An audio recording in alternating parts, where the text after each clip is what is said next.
Hello and welcome everybody to week 3 of the Stride Esports League featuring chess. It's Chess Tuesdays, and you got myself, Joshua Joshi Howard, joined here by Carl Krieger. We're going to be taking you through all the action today, and it's already week 3, Carl. It feels like this whole league has been going so fast.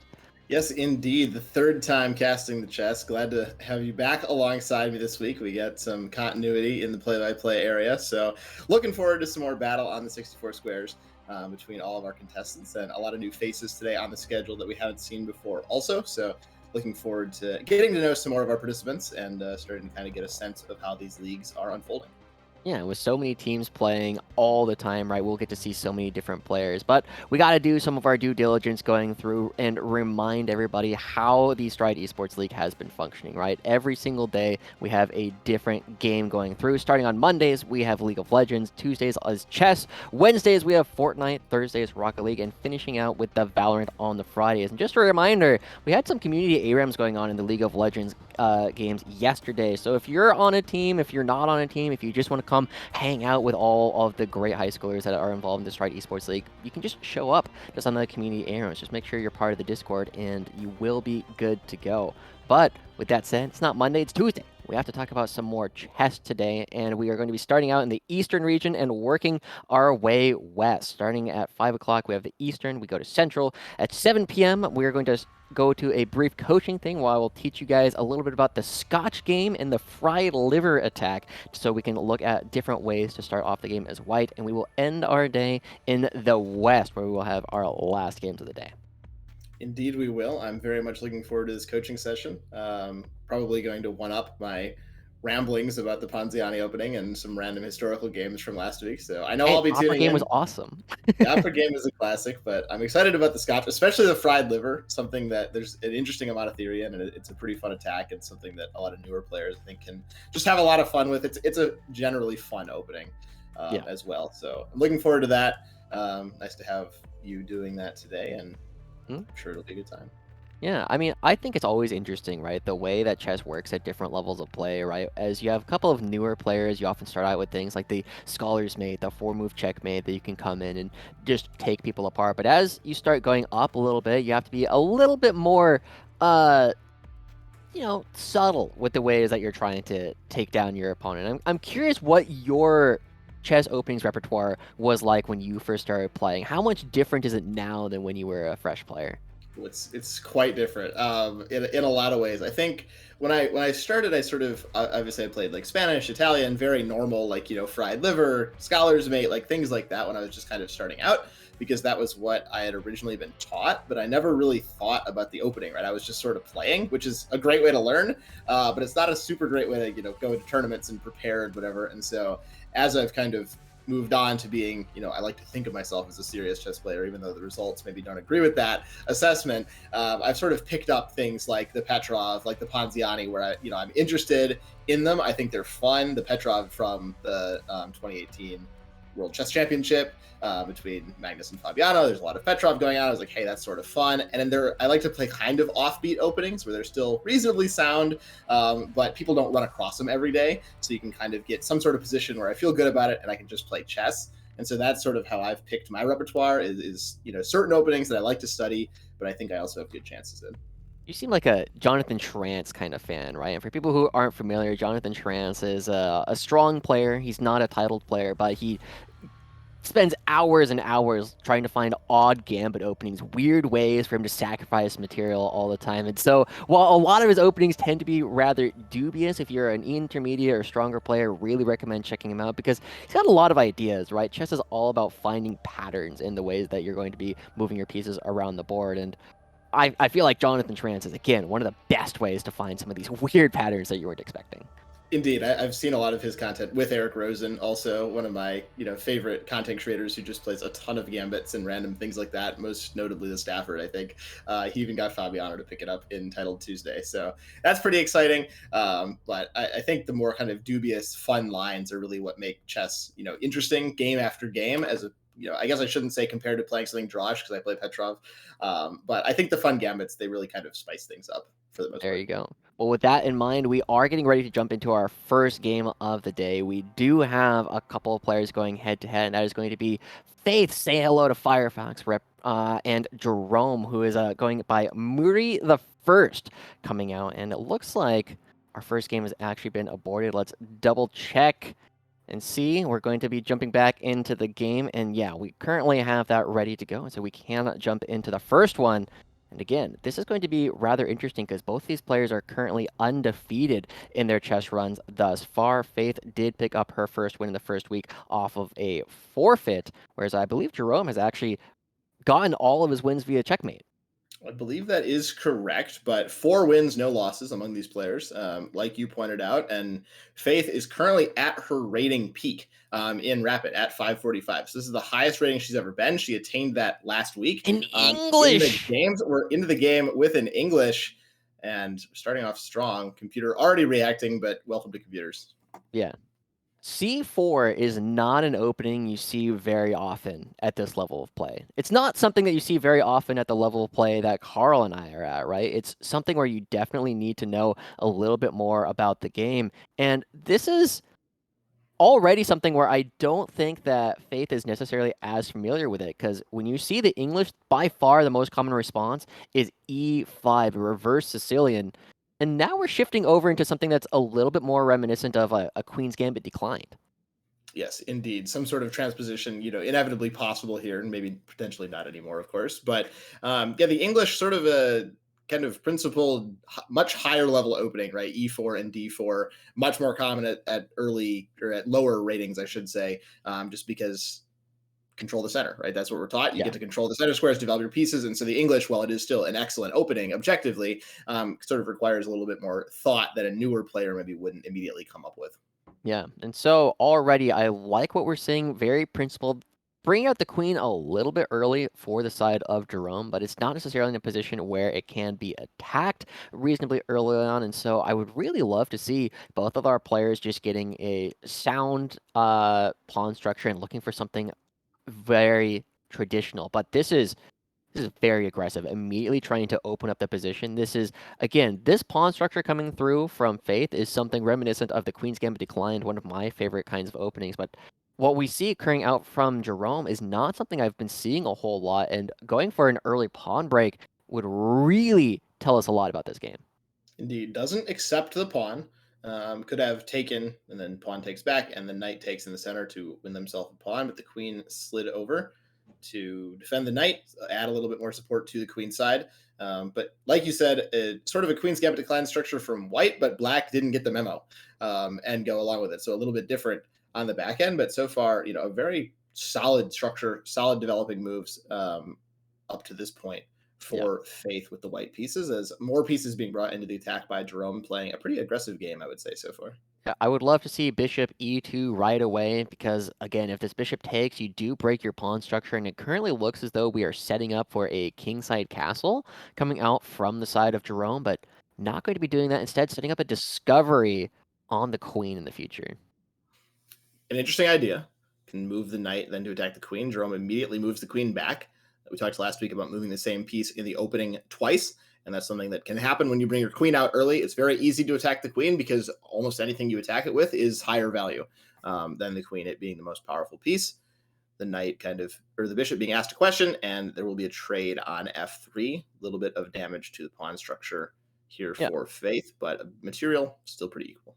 Yeah, very common motif, again, in a lot of these situations where you put bishops on these squares, you trade them off for knights in order to get this damaged pawn structure. And so it's a bit of a double-edged sword, right? We talked a little bit last week about how bishops tend to be stronger later in the game, but the trade-off is by damaging this pawn structure, this pawn doesn't have as many friends, and now the rook is open.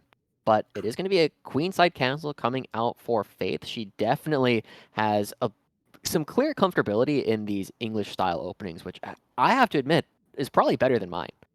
I would agree with that. I know almost nothing about the English. So I'm going to concur with you on that. Another queenside castle, both sides. I would say it's also not super common to have both sides go over to the left side of the board, but I was about to say something about how the G file is open. You could move the rook over for Faith and have some sort of kingside attack. I think that's still possible, but there's no king on the other side. So a little bit less damaging there, as it looks like most of this game is going to be played over here on the queen side. A3 potentially preparing the B4 pawn break, potentially some challenge to that knight on A6. Yeah. So the biggest imbalance we're currently seeing, right, is the fact that there is no G pawn coming out for Faith, and it's the two bishops versus two knights, and Faith and Jerome. And so now we're going to get a little bit of clarification. We've had this tension in the middle of the board for quite a long time, and as another file opens up, both of them still need to get these bishops out. They're trying to connect the rooks still, and this is probably the highest level game I think we've seen thus far, where both sides are coming up with some very standard plans. There's not a whole lot of early risk that either side has currently been taken. And so this is actually something that I wasn't quite expecting. Both players using their clock quite well. This is definitely a situation where I feel as though Faith, while currently rated only 545, has probably played a little bit more over the board. Yeah, I would certainly say so. I brought up, at the start how she is currently on her peak. I think the best move in the position here was C5. Pushing the pawn, very kind of experienced move, not just automatically trading, which is something a lot of newer players will do. You would just take the pawn there, but instead pushing the pawn forward, you're blocking in the dark square bishop for black, and you're also just controlling a lot of these squares. Potential to take the knight on A6 with the bishop, connecting your rooks, damaging the pawn structure for black at the same time. I think there are a significant number of chances here for Faith, who is playing an extremely principled game so far. Yeah. And this knight on A6, you talked about potentially trading it off. I probably wouldn't trade it here, mostly just because this knight isn't doing anything, right? This bishop hasn't been decided how important it is to the game just quite yet, but after something like h4, then you can bring it out, you can bring it in check, and it controls a long diagonal. I feel like this move is a little bit surprising. The only thing it really does is, protect this, but it definitely feels as though Jerome is trying to wait for some kind of mistake to be coming out from Faith, and Faith has not been giving it yet. Yeah, not at all. There's the B4 pawn break, and the pressure is just sort of building, I would say, here from Faith. The pawns are slowly advancing. We're bringing some pieces into the attack. In Peasant? That, yeah. We can definitely explain en passant if that happens, commonly referred to as in peasant by certain people in the chess community, but just a lot of expansion in front of the king. One of the things we talked about last week was king safety. And by pushing the pawns in front of your king, the soldiers are sort of leaving the king behind. And that is something you do want to look out for as this pawn is Ooh. captured, but there is a hanging knight in the position. Yeah, Knight is currently hanging with check, and Faith finds it, already creating a lot of pressure. You're basically forcing this king to move to one of these two squares. You obviously don't want to block with the queen. I actually wonder if it's better at this point to walk over towards the right side, and it looks like Jerome disagrees, but you already see that evaluation of the position is nearly plus 10. Faith's attack has gone off beautifully. Yes, absolutely. It's stunning game thus far from Faith. We'll see what she comes up with at this point. But I think what you called out earlier, the clock usage, is really, really smart, right? You might look at this and say, oh my God, Faith, she's using so much time down to only 5 minutes. She's half her time for only 18 moves. But this is exactly what you want to do in the opening phase of the game is if you can use your clock, find the best move, and then, find yourself an advantage, punish your opponent. That's exactly what your clock is for. And so many times you see beginner players just blitzing out moves immediately. They'll end a 10-minute game with 7, 8 minutes on the clock. And that is not what you want to do. You want to use all of your time. Yeah. So now I do like this because one of the things that was lurking in the position was at some point this move might become strong, right? When you have the queen and the king on the same diagonal, but moving it out of the way. And now is going to be the consolidation attack. Because we have so many of these pieces on the far side of the board, surely there should be some way for Faith to actually try and close this out with some kinds of sacrifices. I almost wonder if you wanted to move this king out of the way so you could bring more rooks towards the A file. But you already see the position is currently plus 13. It's only on Faith to try and find the correct couple of moves. And the sacrifice of the rook for the Oh, bishop. that is a nasty move. Allowing queen takes on c6, which is check on the king. The king, of course, cannot move. That is going to require blocking with the rook. You're losing at least an exchange there, but you'd have to imagine more. This is great play coming up from Faith, right? Finding that move is not the easiest thing in the world because it is a sacrifice, but you're going to get the material right back at the very least. Yep, bishop takes, queen takes. Queen takes knight is probably the strongest continuation. Yep.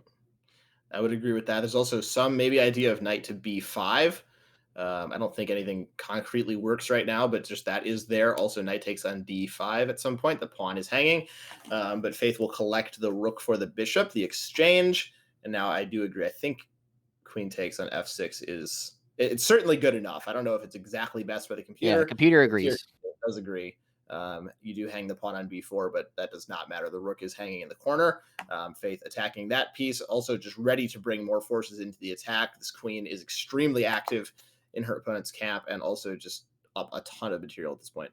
Yeah, this has been a great... Oh, computer doesn't like that because this rook is hanging with check.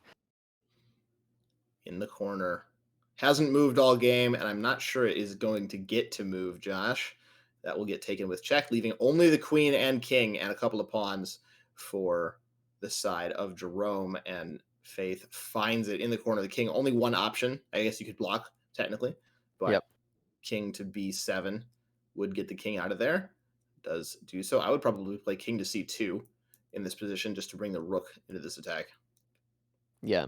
That was going to be my next question. Is how do you close this out? My biggest thing is I start just hunting the king, right? You know, there are ways to start taking pawns as a double attack on the queen, but they should be able to move. Doesn't have a lot of good squares left for it to go to, and that will not be able to pick it up as long as the knight comes back, but it is a good idea at the very least, right? Looking for blunders in your opponent's play that you can prey upon, and Faith finds the best response. Yes, indeed. Brings the knight right back. That does sacrifice. Technically, the pawn on d4 can be taken, but I'm not entirely sure anything can really be taken in this position. It's the queen is hanging. All right, Board vision. This was my mistake last week. that was well played by, I guess, by me last week noticing, but didn't notice right now. So points, I guess, Carl 0 on that one. But you do have to watch the pieces that can move diagonally, can move a long distance. They can go all the way across the board, and it's very easy to tunnel vision, just like your commentator did here. That queen can take the queen, and Jerome now fighting for his life. I would just bring the queen into the attack, bring the rook into the attack, and find some sort of checkmate here. Yeah. I would really love to see rook g5, and then you have mate in 4. Now, it's the big thing, again, that we want to stress is at all levels of chess, it doesn't matter how many moves it takes you to find checkmate as long as you find it, right? And so this is going to be one of those situations where I would love to see if Faith just calms down, doesn't make any further blunders. If that requires taking away all the pawns in order for you to get a second queen onto the board, that's totally fine. The biggest thing is you just need to make sure you find the win. She's got 2.5 minutes left to go, and I'm very confident she should be able to find it. I agree. I think as long as things work, that is all that matters, right? Like however you are comfortable checkmating the opponent's king, I think that is fine. There's some people, oh, that's not sporting. Oh, that's not you should be more precise. But if you're up by this much material, just whatever way to close out the game works for you. Like right here, that knight can be taken, but you're not giving up the knight. That king is going to be hunted if it does take Yeah. that piece. The biggest thing here is after this continuation, ooh, there is a mate in 1 in this position. Let's see if she can actually find it. It's not the easiest thing in the world to find, actually. Queen to c6, sort of deceiving. If you play queen all the way over to a5, the king can escape up the board to b7 and prolong the game just a little bit more. Great clock usage this game by Faith, I think. Yeah. Honestly, very impressive game coming through. For somebody currently rated 545, finds it on the first try. Wow. Honestly, Faith just felt very comfortable in that. And some of the best pawn play I think we've seen in the Stride Esports League thus far coming out from Faith, right? Just controlling the statics of the position, making sure that Jerome is not going to be in a comfortable position. And it feels as though some of the pawn breaks that Jerome were going for were very easy for them to go for. But as we wait for the next game to start getting started, I honestly I don't know how much more there is to say. This felt like a very clinical game coming out from Faith from start to finish. Yeah, indeed it did. I don't want to cut off that game, but it looks like we are into game number 2 already. I am watching a Sicilian being played on the board, so I think they have just gone ahead and continued, probably just with the rematch button. So it Okay. looks like we're pretty much there. We're just in the Sicilian position, so we There can we go. finish. Yeah, we Brought it up. can. Got it. Got it.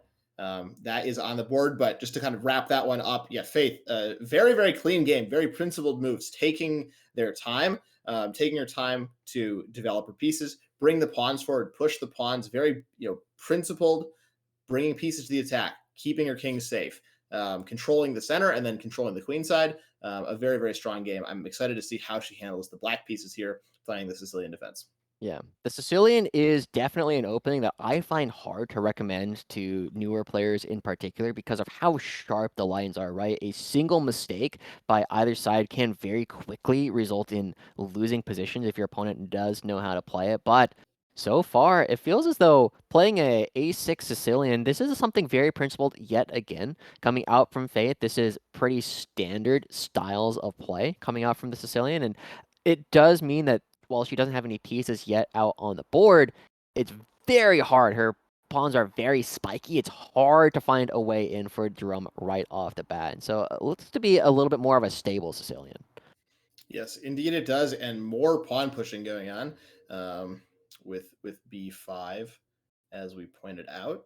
Yeah. Um, Just be this is careful. Oh, good find. moving the bishop around. Could continue to get harassed with the pawns, but the rook in the corner is under attack. I think the Sicilian, it is a very both theoretical and principled sort of opening. Um, as rook to a7 steps out of the way, and something that I have never really played. I think the idea of it has always been interested me. Having some sort of kind of aggressive opening with black. This is kind of black's probably best weapon to play for an advantage in the modern game. But I have never really picked it up myself. As we know, I play Petrov, which is sort of the opposite of what's going on. The opposite of the Sicilian, yeah, in some ways. And so you already see the engine is not a big fan of this pawn break coming through by going for this.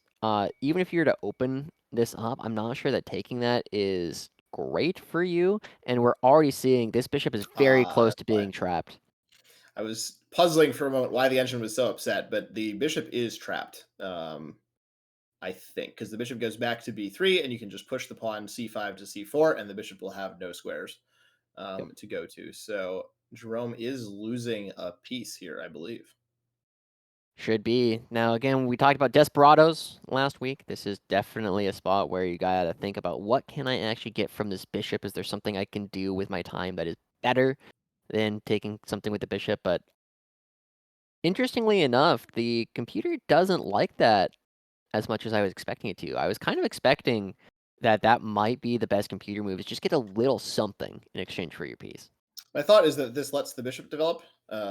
Black's bishop on c8, as opposed to moving the bishop back and drawing the pawns a little bit farther forward before capturing one, potentially leaving them a little bit overextended.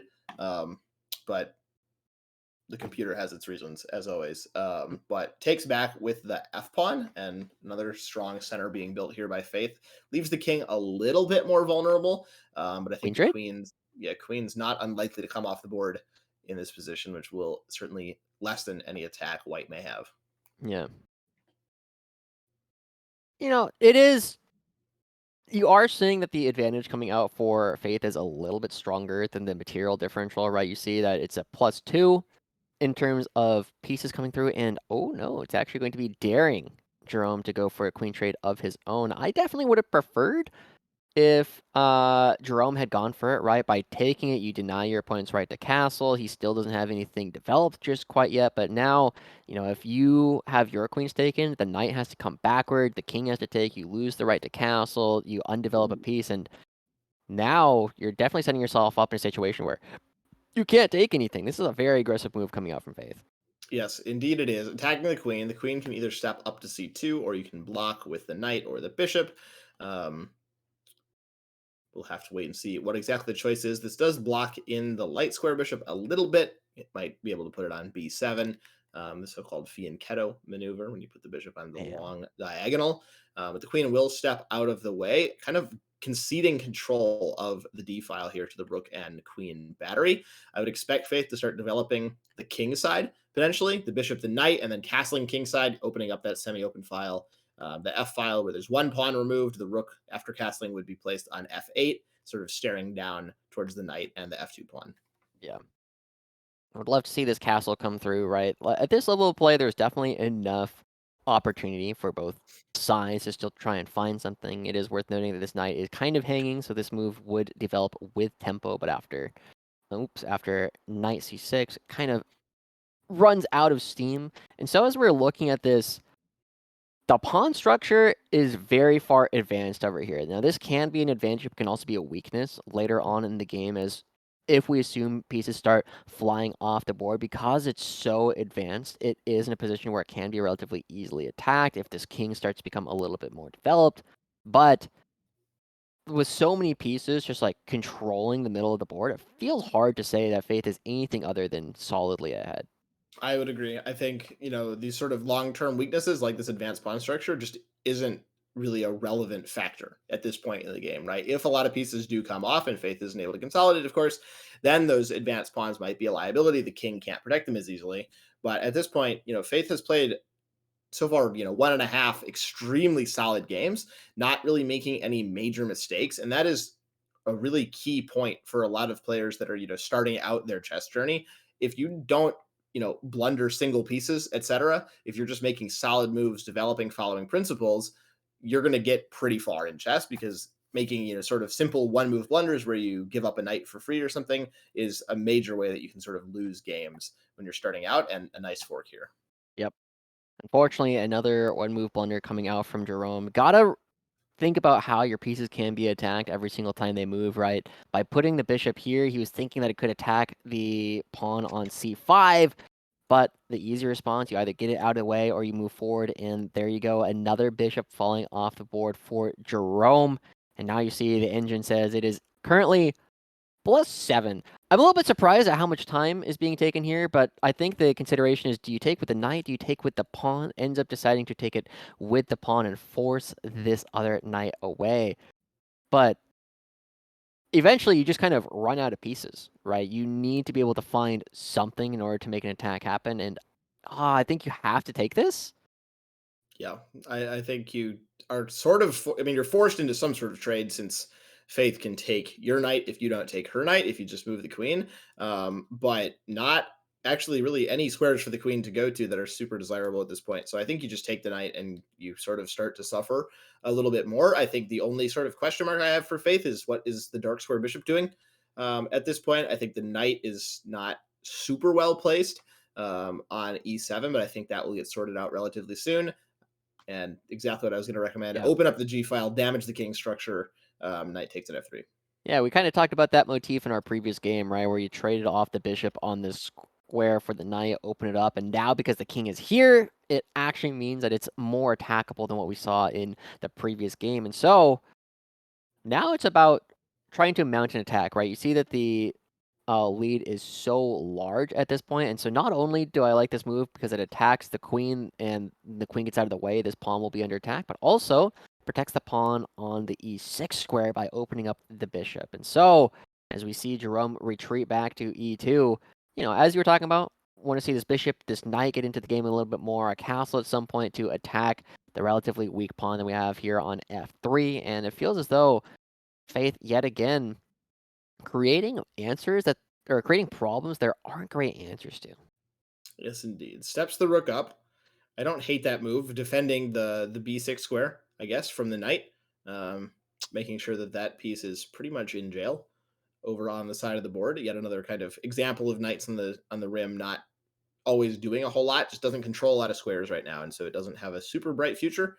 I would still love to see Faith castle. I think you probably could win this game without castling, because she is so far ahead, or at least step the king somewhere a little bit safer. Um, but I think Faith decidedly ahead here, up, just a piece. I lied, up two pieces. Counting is a little bit hard, but down at, we're gonna just drop out of trying to do math. Anyway, Faith ahead a reasonable amount of material, but an advantage that is, I think, bigger than just the value of that material, given the position and sort of the development and the Yeah. crampedness of White's position. So we can talk a little bit about how you can evaluate most positions, right? There are 4 criteria they're always looking at. One, material. Who has more pieces on the board? In this case, Faith has it. She's currently up 4 points of material. Secondly, king safety. This is actually probably the most important one. How easy is it for your opponent to attack your king? In this position, this king's a little bit weak because it's in the middle of the board, but there's not enough material to actually make that play happen. Whereas this king, Wara, has this open file. It's not yet under threat, but long term is going to be a little bit worse. Third is prospects of pieces. Do your pieces have a future, right? These rooks, they're not currently doing anything, but they will at some point later on. Whereas this knight, it basically can't move, and just it's a resign. resignation. Jerome throwing in the towel on that game, saying, I don't want to suffer through this position.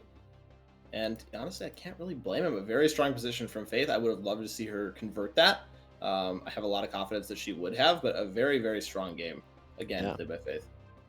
One of the biggest things that I was most impressed about was the patience that Faith had, and actually using a lot of her clock throughout that entire game, right? We saw that both games, she was consistently using a consistent amount of time. She was making sure that she wasn't just blitzing out moves and looking for things, even when the moves kind of felt like a little bit obvious, right? Like the taking of the bishop on b4 with a pawn as opposed to the knight. Just thinking, you see a good move, maybe there's a better one. Yeah, I think that's a really nice principle to reiterate and to actually practice in your own games. It's very hard, right? You see, obviously I'll just retake it this way, but give yourself a second. Just think for 5-6 seconds, depending on the length of the game. If you're playing a 30-minute game, you can sit and think for 30 seconds if you want to. If you think there might be something better in a position, some sort of sacrifice or some kind of in-between move, a check that picks up another pawn, something like that. And that kind of patience is really important to learn, especially if you're going to start playing in serious over-the-board competition with 90 minutes per game. You don't need to blitz the moves out in 3 seconds. You actually can sit and think, and kind of finding that methodical pace to think through the moves is really, really important. Yeah. And so with that, with a very quick 2-0 coming out from Faith, representing yet again the... Oh, man. I had this written down somewhere. I believe it's the Michigan Virtual Charter Academy. There you go. Coming out from correct. Michigan. Yeah, improving to 3-0 so far, having won all of her matches over the past 3 weeks. And now we are going to be jumping over to a short break while we wait for the Central region, and we'll be back in a few minutes with some opportunities to show you guys some good stuff.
Welcome back to the Stride Esports League. It's still Joshi and Carl coming at you more with the chess action because we had such a fast 2-0 coming out from Faith over Jerome. We have a little bit of time, and we figured one of the best ways to do it is to give you guys a little bit of a preview of some of the things that we're going to be doing in the lesson that we give a little bit later on. So I'm going to send a challenge to Carl, and we're going to show you a little bit about how to play one of the openings that I played a lot of when I was a newer chess player, the Scotch Game. I'm excited about it. Josh looking for a little bit of revenge from last week. I can't say I've received a challenge yet. I don't know if you sent it. Did send it. You did send it. All right. It's okay, a puzzle. well, we puzzle through the chess.com a little bit. What is your we struggle with the website. We're all like deep in thought. What's your username? Joshi Casts. All one word. All right. Maybe we'll go the opposite direction just to perhaps. I don't know. Maybe that'll work. I play as the black pieces. That seems correct. Oh, except I found it. All right, we got our way in.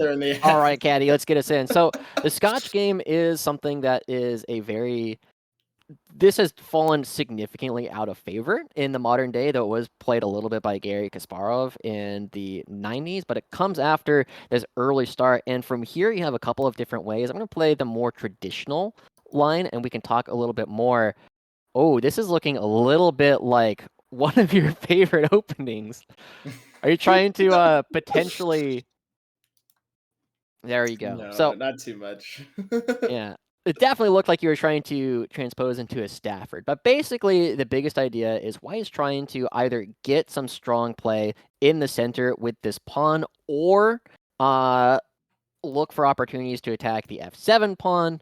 Otherwise, I get a little bit of damaging the pawn structure, right? But typically, this has fallen out of favor at the highest level, mostly because it's very common to find draws in the Scotch Game, right? This is the kind of opening that you don't oftentimes play for a win unless you think your opponent doesn't know the lines in the position. I like to think that I've done pretty well so far. You've done a decent job, right? This is very drawish a lot of the time, so we're currently at a spot where it feels, again, a bit like a draw. Yeah, it doesn't feel... It's just not a position that has like a lot of life.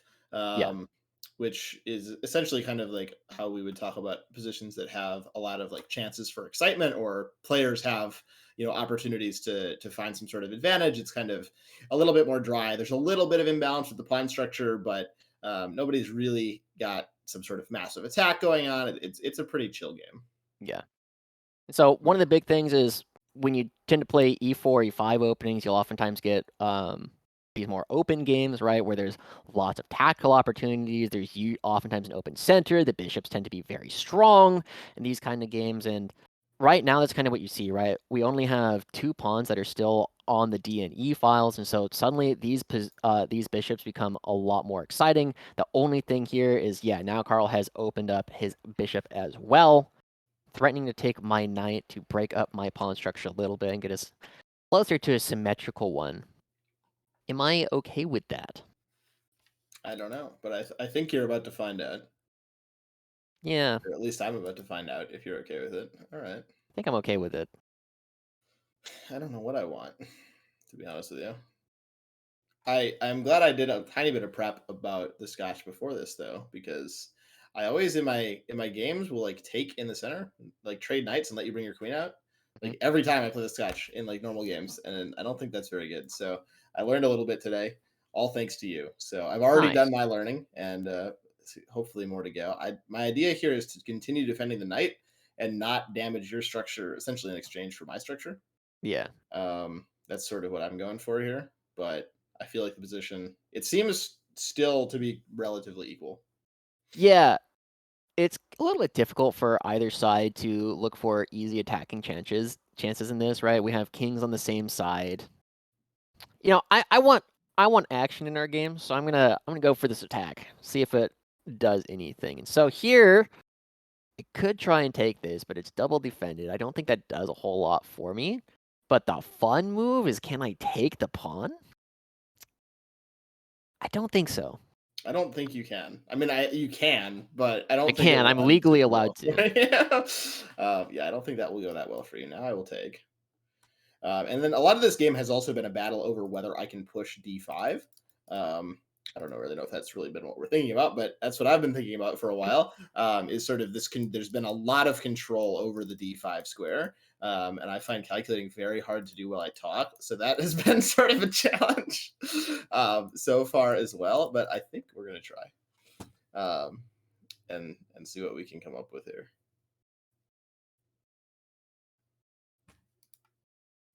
Josh also deep in thought. Yeah. So the biggest thing here is this pawn is not actually threatening to take anything on the d5 square because it is currently pinned to his queen.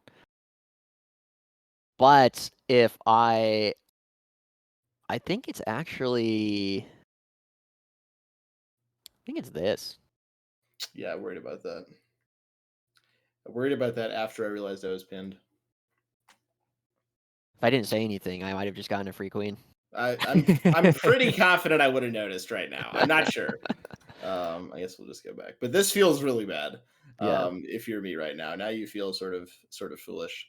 But that's okay. Well, I wasn't committed to that move in my mind, but my mouse was, so we're there. I was thinking about whether or not this move would work, and there we go. So now he is threatening to take my bishop, but now I can counteract with a mate threat if he happens to not notice my battery on the h7 square. A little bit late for that hope, I think, after the comment, but I'm pretty confident I would have seen that one too. That's good. That's good. Yeah. But now you're getting some sort of infiltration, which is scary. 2 minutes on the clock. Yeah. As we start running lower on time, it does become a little bit more stressful as well, right? I feel stressed currently. I think this defends everything. This is the kind of position where you can very easily continually forget about defending something. Yeah. And that can be super unfortunate. I feel very scared right now. I feel like one wrong move, this is always true, really, but I feel like something can go wrong very quickly here for me. Um, Talk about weak dark squares, by the way. This is What? as weak as we can. I would never try and Um, attack the weak dark squares. So what he's talking about, right? Because all these pawns are in light squares, they can't attack any of the other squares. I think I don't really it's know. this. I don't have a great sense of what I'm doing right now. Um, but I don't feel great about it, to be honest with you. It's okay. Um, So yeah, this has become a very sharp position, right? Because my queen is so close, it's hard for his pieces to interact. yeah,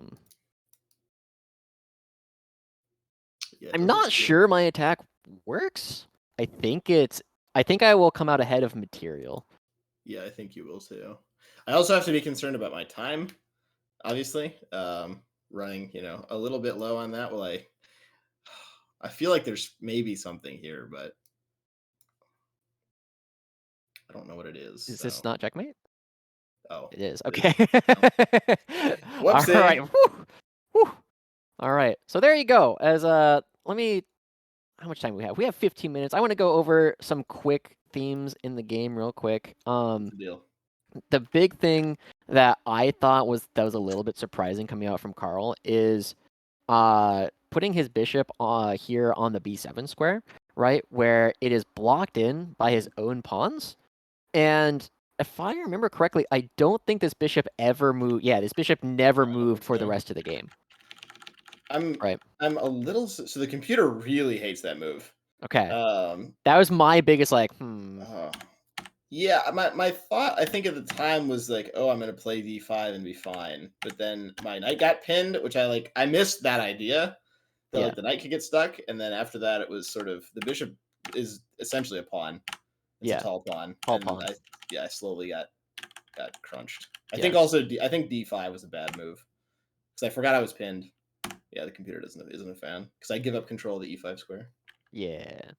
Anyway, so Yeah. that's that. Those are basic ideas in the Scotch, right? You tend to be very focused on your long-term play with the bishops, the long diagonals that they can go for. And now, let's see what Carl has in response for me, as we will be swapping sides. I'll play a Sicilian for you. Now, I'm not a huge fan of Oh, this for lower-rated players, mostly because it's incredibly sharp. And so I only know what looks like we're very likely to get to. I know a little bit in this is called the Najdorf, right? And it's a very sharp position. There's a lot of crazy play in it. He's already attacking me with f4, and I really need to make sure I can get my king to a relatively safe position early on. I think I'm supposed to trade off my bishop, if I remember correctly. I have no idea. So that sounds like it could be right. Um, sure, consider it traded. It is Um, traded. I don't know a ton of Sicilian theory, especially not in the Najdorf. Oh, that is not what that was my slip, but that's fine. I don't hate it.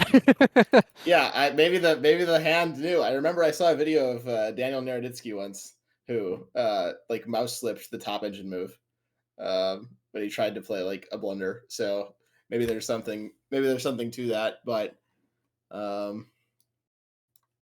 right, I'll take. I don't think I was supposed to take. I think I was Yeah, supposed to let you take I don't me. know. Yeah, I couldn't tell you to be honest. So you've one upped me there. Hmm. Mysterious. Yeah. This is it'd be so fun. We've got the score. It's 1-1. The score. Oh no, I'm anxious Is now. it? Didn't you get me two? So Maybe this is a threat because my pawn is currently pinned, but I think I come out ahead. I don't know. Oh, okay. Yeah, Carl didn't see that. That makes me upset. I think You I won twice last time, right? I did win twice last time. Yeah. I think I maybe have something still though. Okay, maybe I don't have anything. I'm upset. I'm still trying. Got a fight on. True, true. Treat Respect every it. blunder as a gambit. So I gambited my knight there to give Josh a false sense of confidence. Um, I think there's some compensation. I don't think there's a night's worth of compensation, Yeah. but there's something here.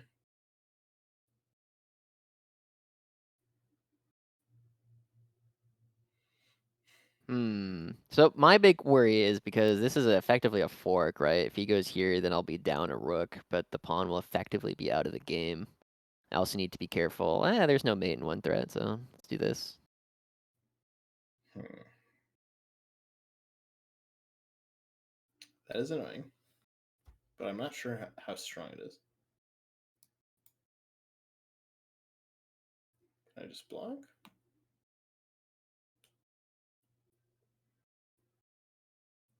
I think I have all the squares covered. I do as well, but I think I can get.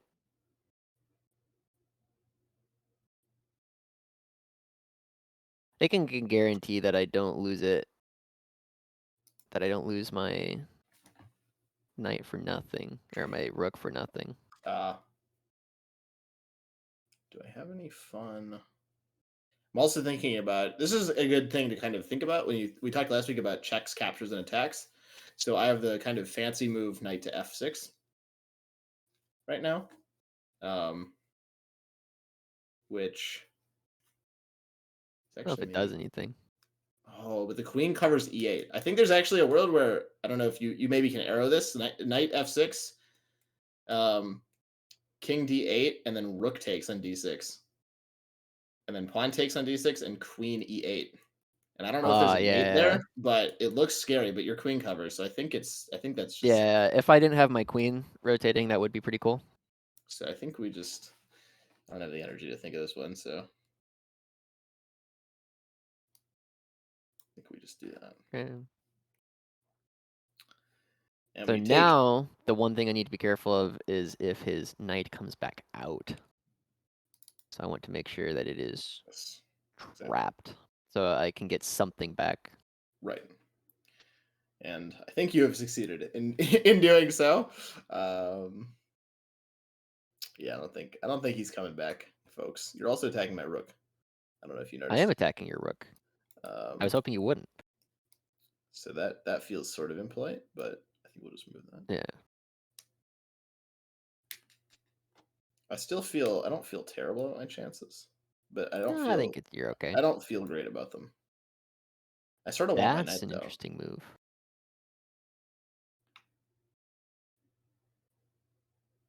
Okay. Do Trying to this. keep the Grab a advantage on the tempo. clock. Okay. He picks up a tempo. The plural of tempo is tempi, by the True. way, which I think is just a fun word. It's not really relevant to anything, but king Oh, walk. Oh, maybe not. That was not smart. I'm like, my board vision has just disappeared today. that's okay. Uh, That was my issue last week. We are oh, bringing it back. I think I only have one move. All right, we gotta focus. Again, chess is a game of patterns. Yeah. Our pattern is that we don't remember. Yeah, checkmate. That's That's really the revenge tragic. of Joshi coming through. Did I blunder mate? Did I blunder mate in two? Did I have anything better? I think you had to sack your queen. Yeah. Okay. So that's still mate. Is it? Oh, I can block on f4. Yeah, that's All what I right. was expecting. Okay. Yeah. After, so if people were Good game. curious, Good game. yeah.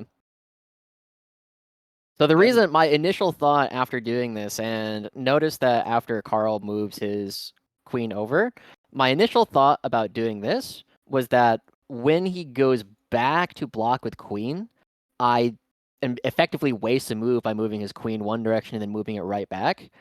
I pick up a knight, right, at the end of the sequence. And you can see that the computer agrees, it was a +2 advantage for white, goes to a -2 advantage for black.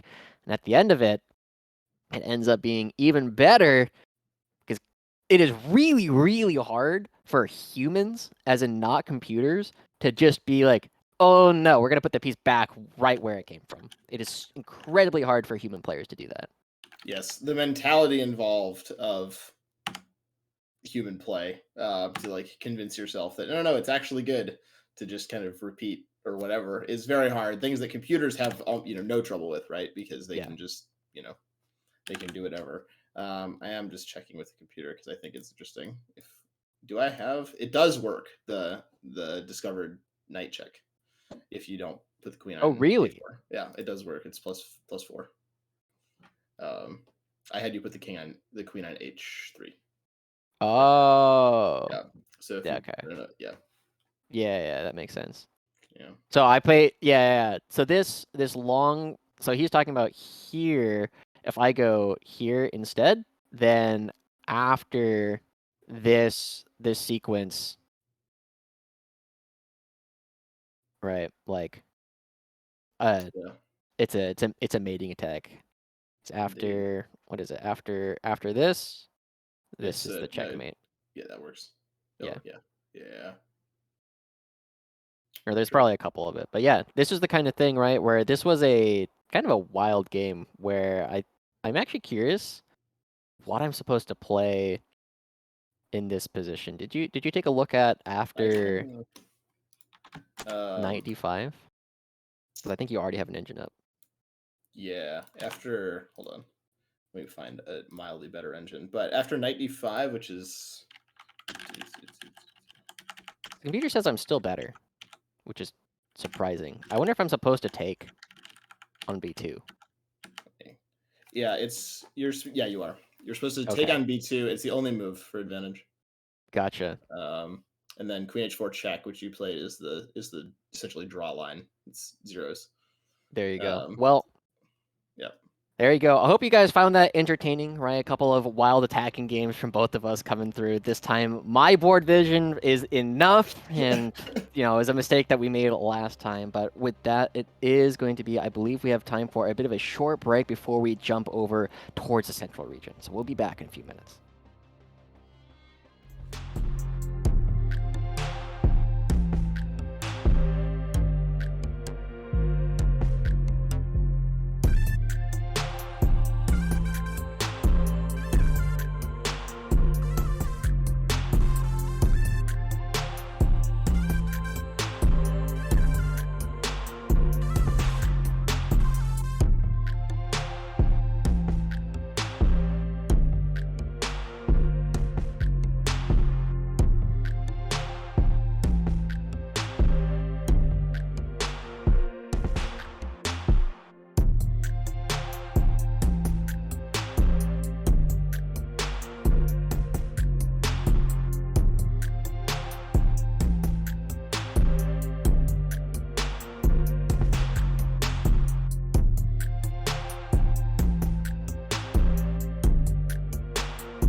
Welcome back to the Stride Esports League, everybody. It is Chess Tuesdays. You have me, Joshi, and Carl coming at you more with everything else that we've been seeing so far. And we have our next matchup in the Central region coming through from the Indiana Digital Learning School, represented by Aiden, and the Oklahoma Virtual Charter Academy, represented by Prince, coming through. We do have, I believe we have some new information. We have a new match. Oh!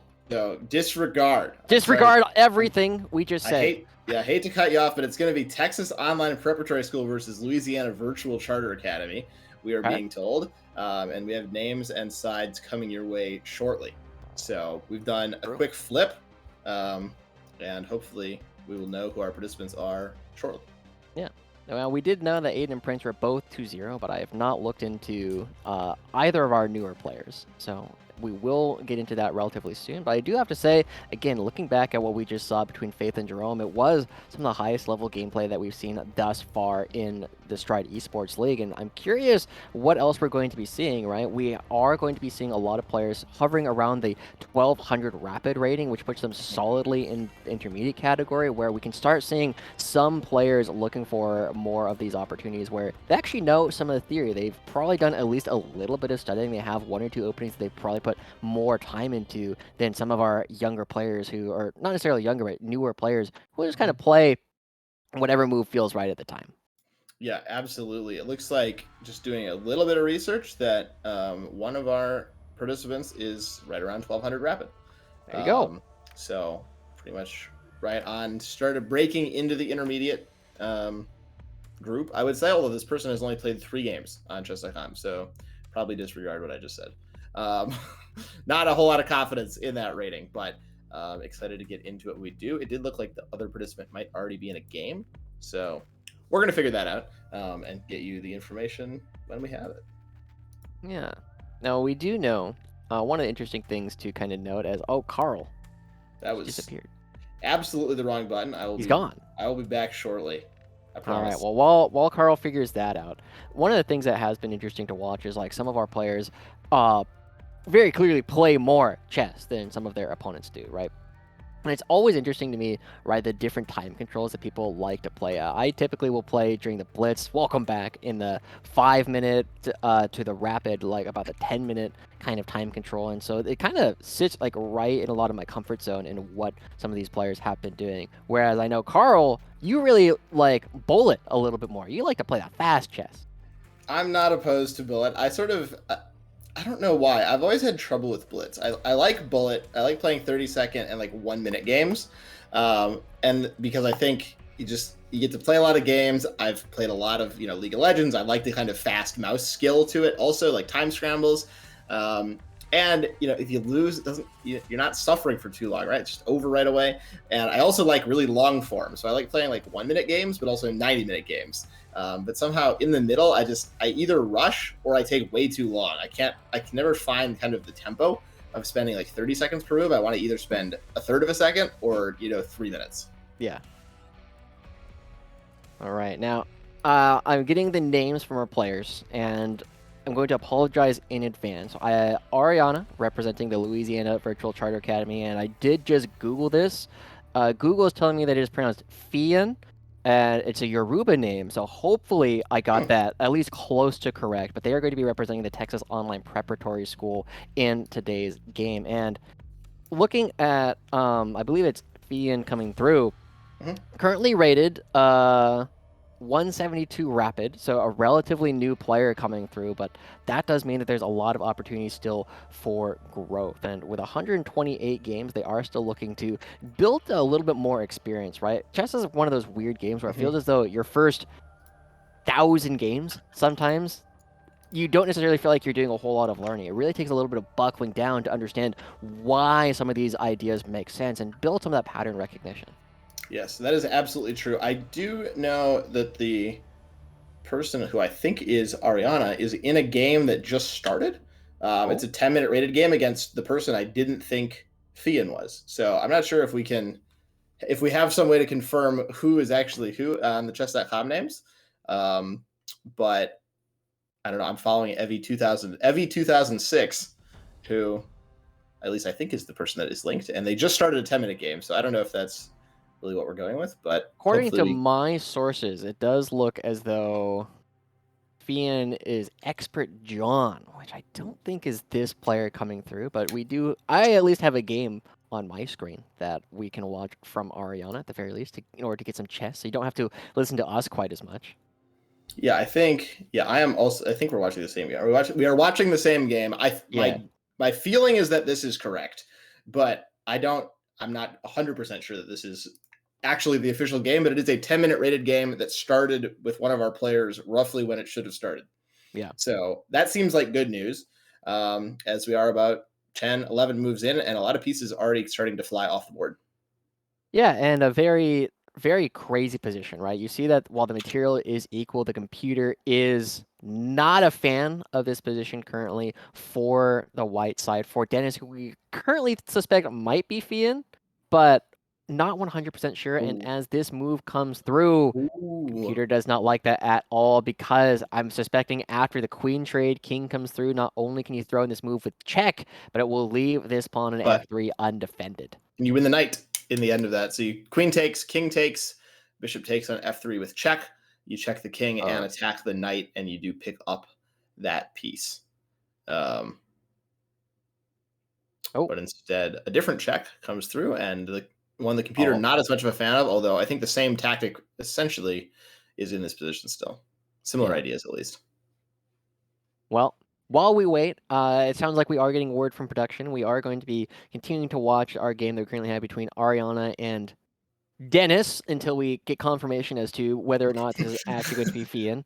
But right now, a similar tactic was working out, right? Where you're talking about bishop takes, then queen could take, and you could still pick up a couple of pieces, but not being aggressive enough. This is one of the hallmarks that you oftentimes see of the intermediate style of play. They want to be aggressive, but they don't always know how aggressive they're allowed to be. They won't necessarily look, and this is one of those things that we're talking about with the usage of the clock as well. Yes, indeed. Knight to e3, opening up essentially the same idea that we saw again.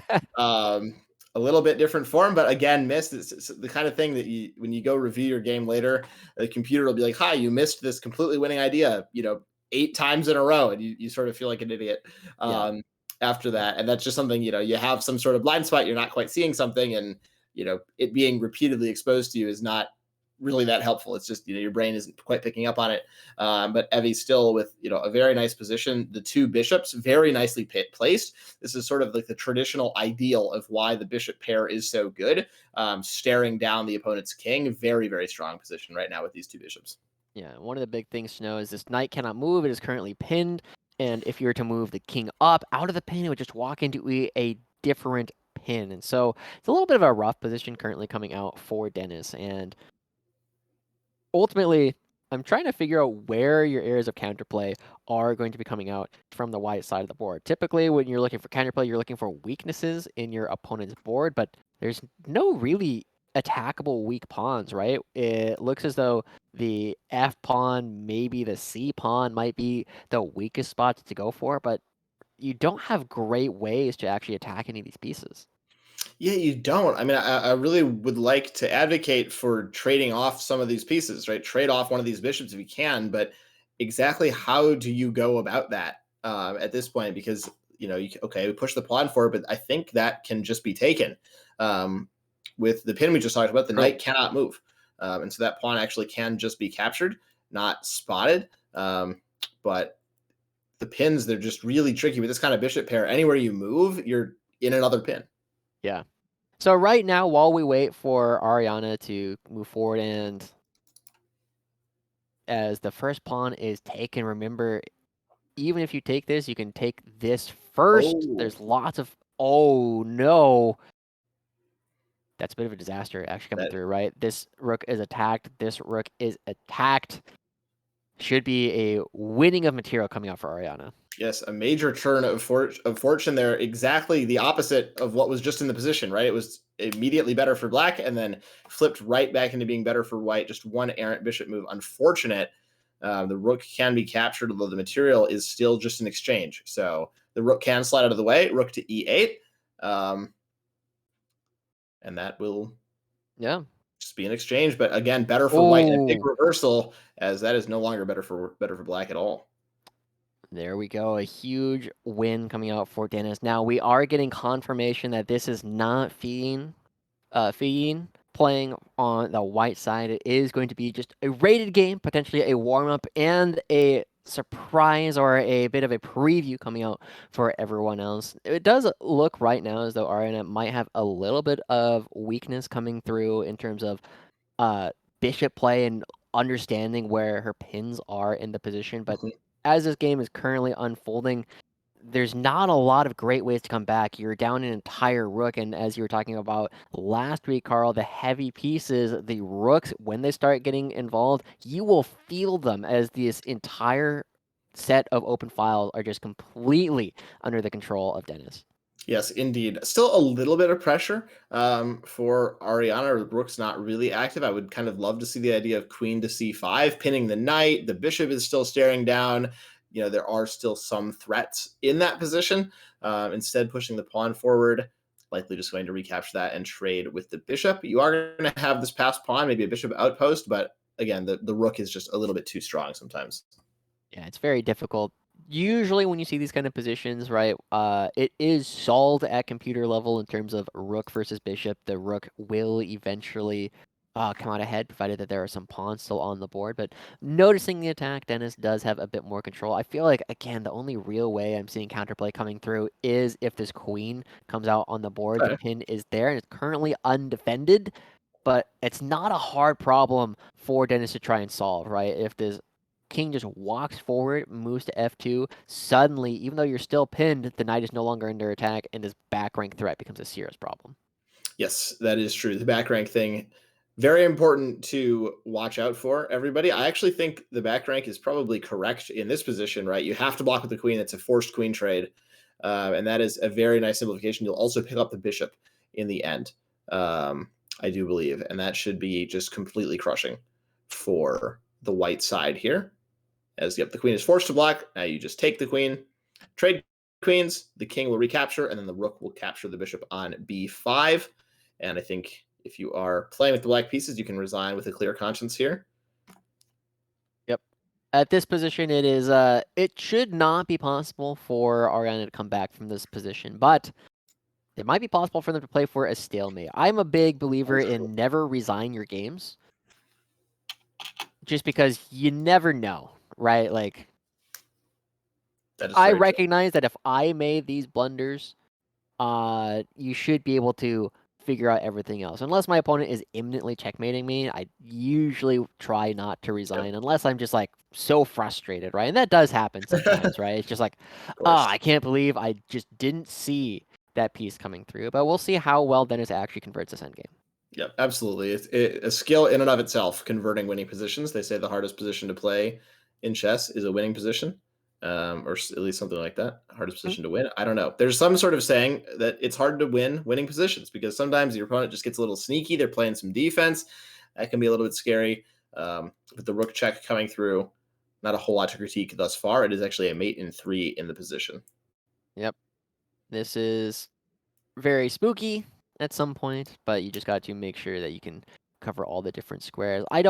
I'm not opposed to, again, the way that Dennis is currently playing it. Just get a queen, and then it's easy GG from there. Almost every player can checkmate with rook and queen. But as the pawns start to fall off the board, stalemate does become a more real threat. Yes, of course. To reiterate, stalemate is when your side has no legal moves, usually just your king, but there can be other pieces on the board if they can't move as well. Your pieces have no legal moves, but you are not in check. So essentially, any move would move you into check, but you are not currently under attack, and that is a draw by stalemate, and something that you can occasionally walk into if you are a little bit too excited to try to checkmate your opponent and accidentally leave them without any moves. Yep. Here, would love to just see some kind of pawn walk. Put the rook behind the pawn, start pushing it. And there we go. This is exactly the kind of position that you can accidentally stalemate in, where there's the kind of pawns controlling a lot of things. Then there's a knight in the position. I don't think we will see that come through, but it is just something to sort of keep in mind, as there's a lot of times the king only has one move. Here we go. One or two more moves. Or Ariana has 2 legal moves, and the mate in 1 is on the board. Rook e6 is stalemate Rook in this e6 position, is stalemate. That um, is close to stalemate. but it's a check. So if it's It a is a check. check, it can't be stalemate. Um, that's important to remember as well. Dennis puzzling over this one, and this should be a pretty standard ladder mate in just a couple of moves.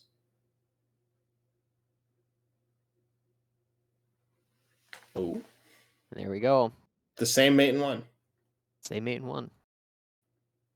There we There it is. go. Dennis does pick it up. A little bit of a preview of our upcoming game between Fiyin and Ariana. Ariana does end up missing a couple opportunities to go for big attacks in the use of the pins, and we'll see if that ends up mattering going up in their actual match, going up against, I believe it was the Louisiana Virtual Academy. Oh no, she is the Louisiana Virtual Academy, going up against the Texas Online Preparatory School. Yes, indeed.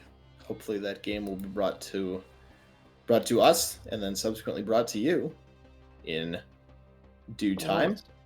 Yes, Yeah. indeed. But a nice warm up. Nice to see a little bit of the style. Kind of feel out where the strengths and weaknesses are, as that was only Ariana's 4th rapid game also on the site. And the other 3 were the match last week. So not actually 2 weeks ago, I believe. Not a ton to go off of right from the online history, but starting to sort of get a feel for the player. Yeah.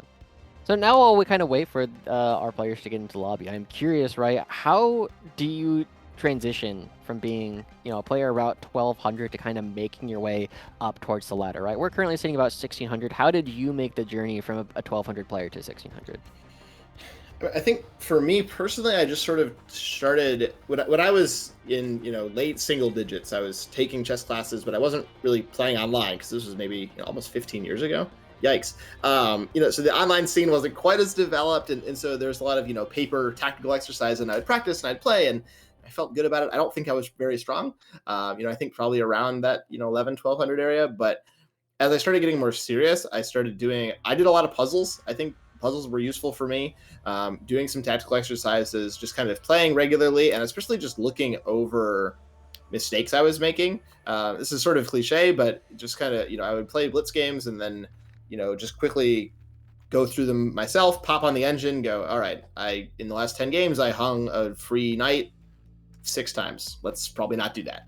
Yeah. And so I think a combination of studying a little bit of opening theory, just getting through openings, essentially, I like to think that you want to have enough opening preparation such that you can get through the opening without a disaster. And we can get out of the middle game and just play chess.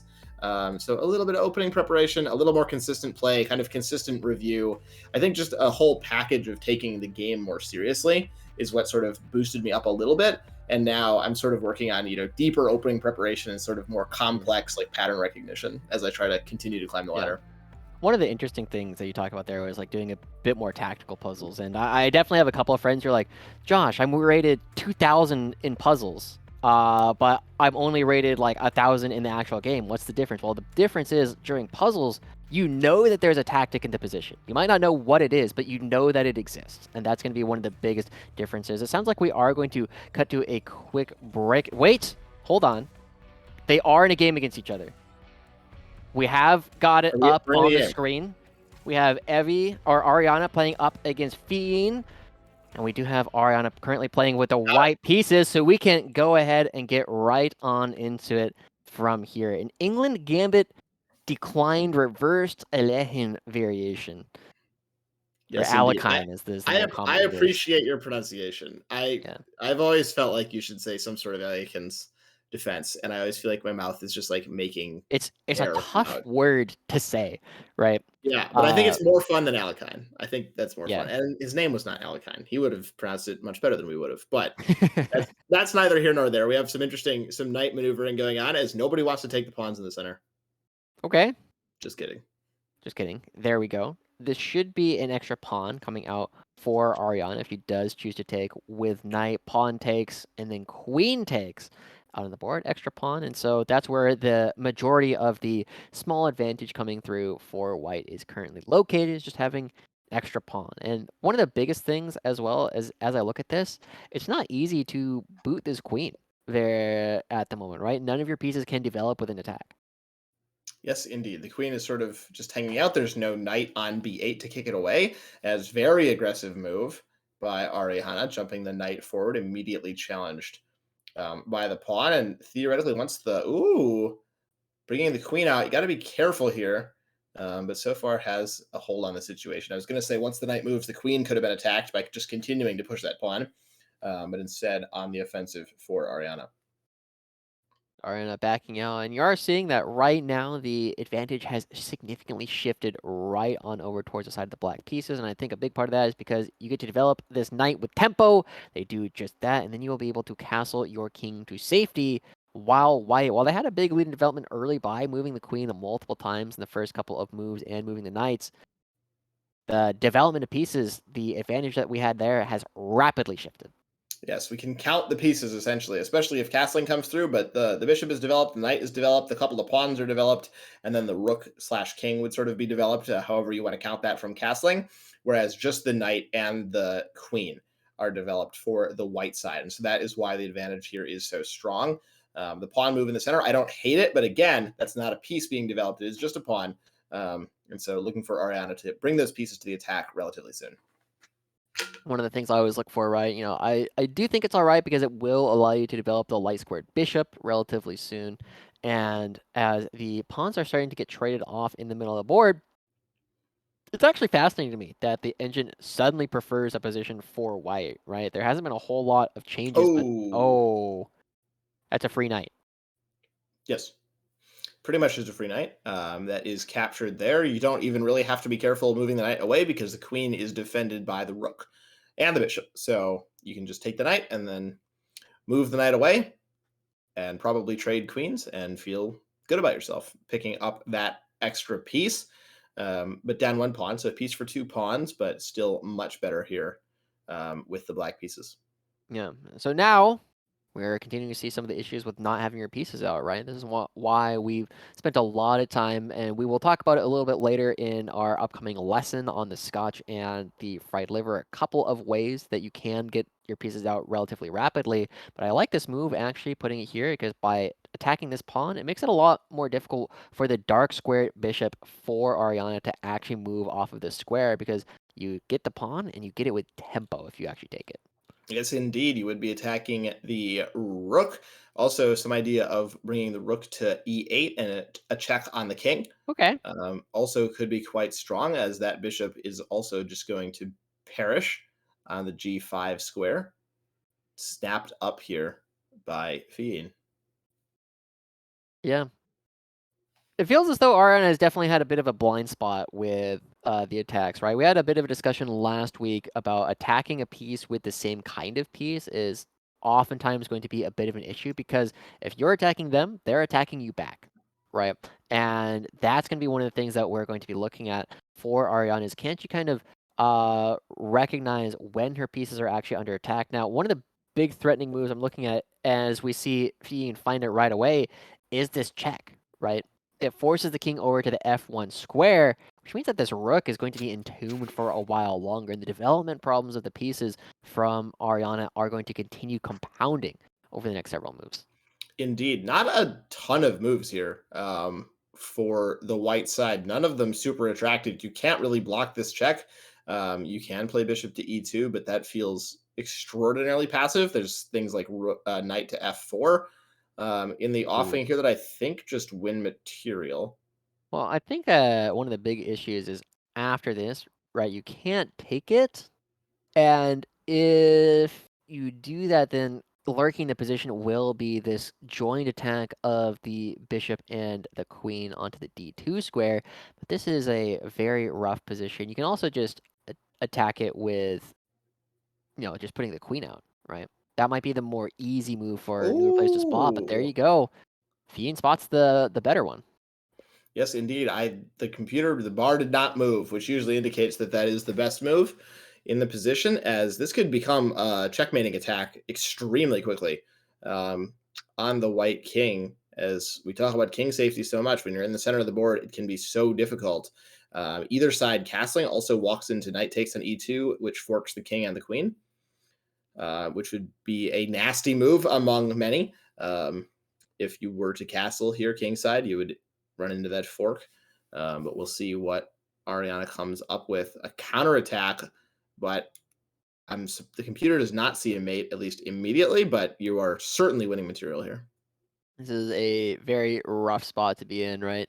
You definitely start with the check coming through. You get the bishop, and then you can put off taking this for a while longer. And remember, this bishop can always just retreat. to the h6 square in order to continue supporting the knight. You do not have to move it off on this diagonal, and there you go. Attack comes through, forcing the king over to the f1 square. Then I wonder, there has to be like an even stronger attack than what I'm currently looking at, right? Because I'm starting to think of, are there ways to sacrifice pieces in order to make this even stronger? Right. Because you have so many more pieces participating in the attack than there are defenders. Yeah, I think it's probably best if you just move the bishop back and be a little bit patient. Um, just because you have so many pieces under attack essentially at this point. Um, but I think many things probably win here. You could bring the queen into the attack. Um, you could develop the bishop as well, although the bishop on g5 is hanging. So you do want to be careful of that, Oh, as that can now be taken. Computer advantage goes down a little bit, but the position is so good, it's still not completely gone by any means. yeah. I mean, you're still up just an entire ruck of material at this point. So now it's on Fiend to actually close this out, right? There's definitely some way to close this out cleanly, but the biggest thing right now is the knight is under attack, and if the knight moves, then the rook will be under attack, and we're quickly seeing this attack dissolve. Yeah, it's just the threads are sort of coming undone. The computer advantage goes back down. This knight can now be captured on f4, but the queen elects Oh, not to, okay. threatening not quite checkmate, as a lot of the advantages back. Oh, bishop takes on g2 is very strong here, I would imagine.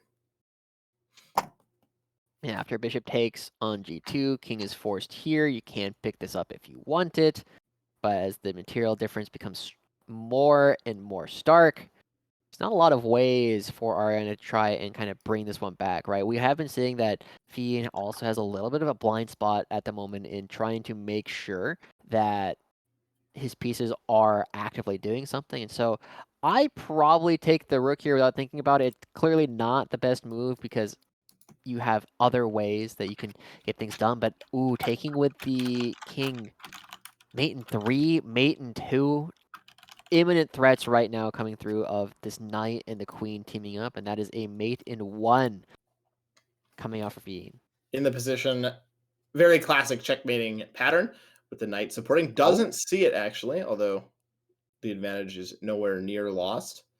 Um, Queen to g4 right now, so that's a nasty back rank trick true. and trap, while also appearing to attack the e2 pawn and defending the checkmate. Um, so I think that is probably the last real trick in this position, as that the mate in 1 is still on the board. Queen g2 would be mate.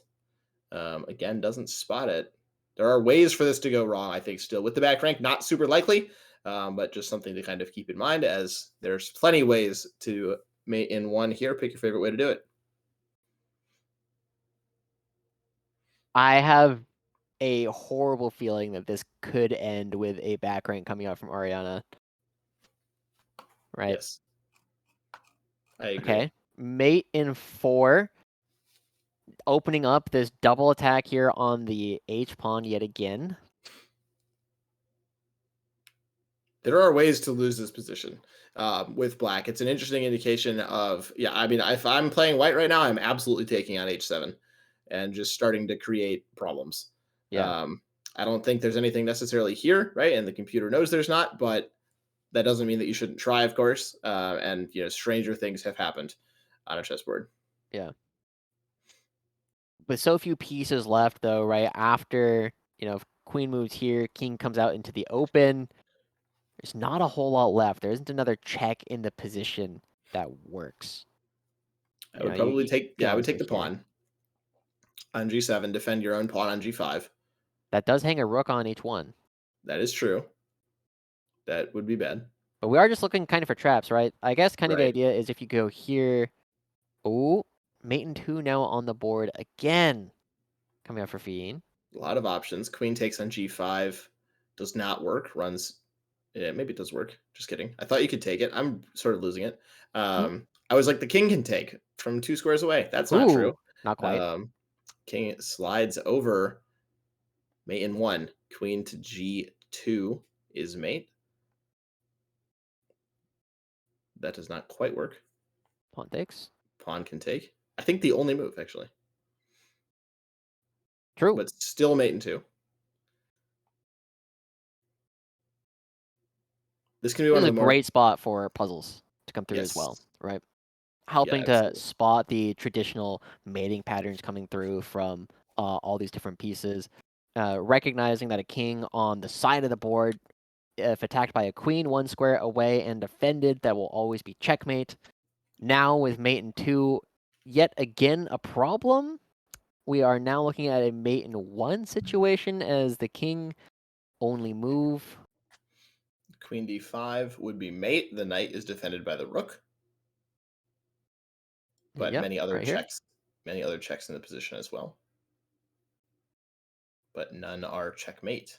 And that is Ooh, one such non-checkmate, as I think this is honestly coming apart a little bit here. Joshi, yeah, as the white king going for a walk, but the white king is almost becoming so active that it's a weapon. yeah. Rook takes Mate in 1 g7, now in again. the offing. Believe this is the checkmate on the board. Yep, I would concur with that. One of the only checks, actually, too. Yeah, Um, so I would not be surprised if this is found. Watch out for other tricks. Not really a trick, but queen h3 check can just be taken by the rook. yep, Um, Something to watch out for. As the time, starting to tick down too a little bit as try to find it. That is not checkmate. The king can step down to g4, where it is, I believe, still mate in 1, but still alive. And again, any tempo that is given to white right now, the g7 pawn is falling, and then you are getting very active yeah. with the white pieces. Every move does have to be checked. I think the way I do this is I just go here and here for an easy ladder. Even though it's not, the mate in 1. I'm not actually seeing the mate in 1. It is mate in 1. Here? Queen g5 is mate. You don't even have to ladder Oh, because the knight controls h3. true. Call out. Okay. But the knight is gone. It's still mate in 3, but a lot of these positions, the reason the advantage is so good for black in a lot of these positions like this is because of the mate. It's not necessarily because of any other, Yeah. underlying thing right now. And so if you give white time, white is now better in this position, Josh. Yeah. And it has to start here, right? You trade off this rook, then your queen is more active as it does come with check, and you have more pawns. Oh, there could be a skewer also. The queen on d1, if the king runs, I think white has very good chances in this game now. Yeah. Does have to be very careful, right? If the king moves onto the d file, then there are opportunities for white to try and maneuver it to be in a position where you can just attack the king from the other side. But suddenly, as you're calling out, Ariana has found her way back into the game. Oh, Oh, Queen G8, and if you don't go to D7, you're getting skewered and you lose on the spot. That is in this kind of position, I think at least you want to try to pick up pawns with check. A and B just keep giving checks yeah, because you can keep making it be your opponent's time. If there's an increment, you can pick up time and check, check, check, check, check, and eventually you might be able to find some way to trade off the queens. This would be a winning king and pawn endgame if the queens were off the board for white. And so all of these checks, you can eventually try to win the queen or just trade off the queen in an advantageous way when you have more pawns. For example, if you just had one there it pawn is. for white, you would just want to trade off the board as, yep, just picks up the queen you had to take, and now completely winning for white in an amazing transformation of this game. White was completely winning. White was completely losing. Mate in 1 on multiple occasions, and then white back to being winning. Yeah, never resign these positions. Make your opponent earn them, especially at this level of play, right? You're looking for opportunities to actually take down a lot of these games. And this is a great learning moment, again, coming out from Fiyin, right? There's plenty of opportunities to go back. His coach does a couple of puzzles, use an engine to recognize all the different places where you could have Yep. made a couple of different better moves. And this is a bit of a heartbreaking loss coming out for Fiyin at this point, right? It's going to be very difficult to kind of bounce back in a lot of these games when you know a single move, a single time that you could have found the right move would have ended the game instantly. And I hope his mental does okay as we start thinking about game 2. Yes, absolutely. I think this is the kind of game that you are left feeling absolutely crushed where you were doing so well, you were winning, and it just doesn't quite work, and you can kind of feel it slipping away. It one of the worst feelings in chess, I think, is just you feel it slipping away and you don't know why, and you realize I'm not better, and then you realize you're worse, and then you lose, and the kind of roller coaster of emotions that goes on in that process is really, really, really brutal. Yeah. Now I do have to think of an old saying by Bobby Fischer, one of the best chess players who has ever lived. Don't believe in psychology. I only believe in good moves.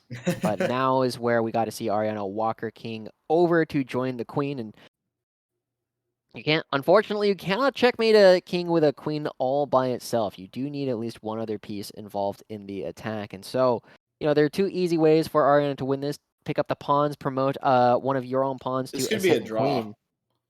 This could repeat again. Not. I'm sorry Yeah. again to cut you off, Oh, but you're good.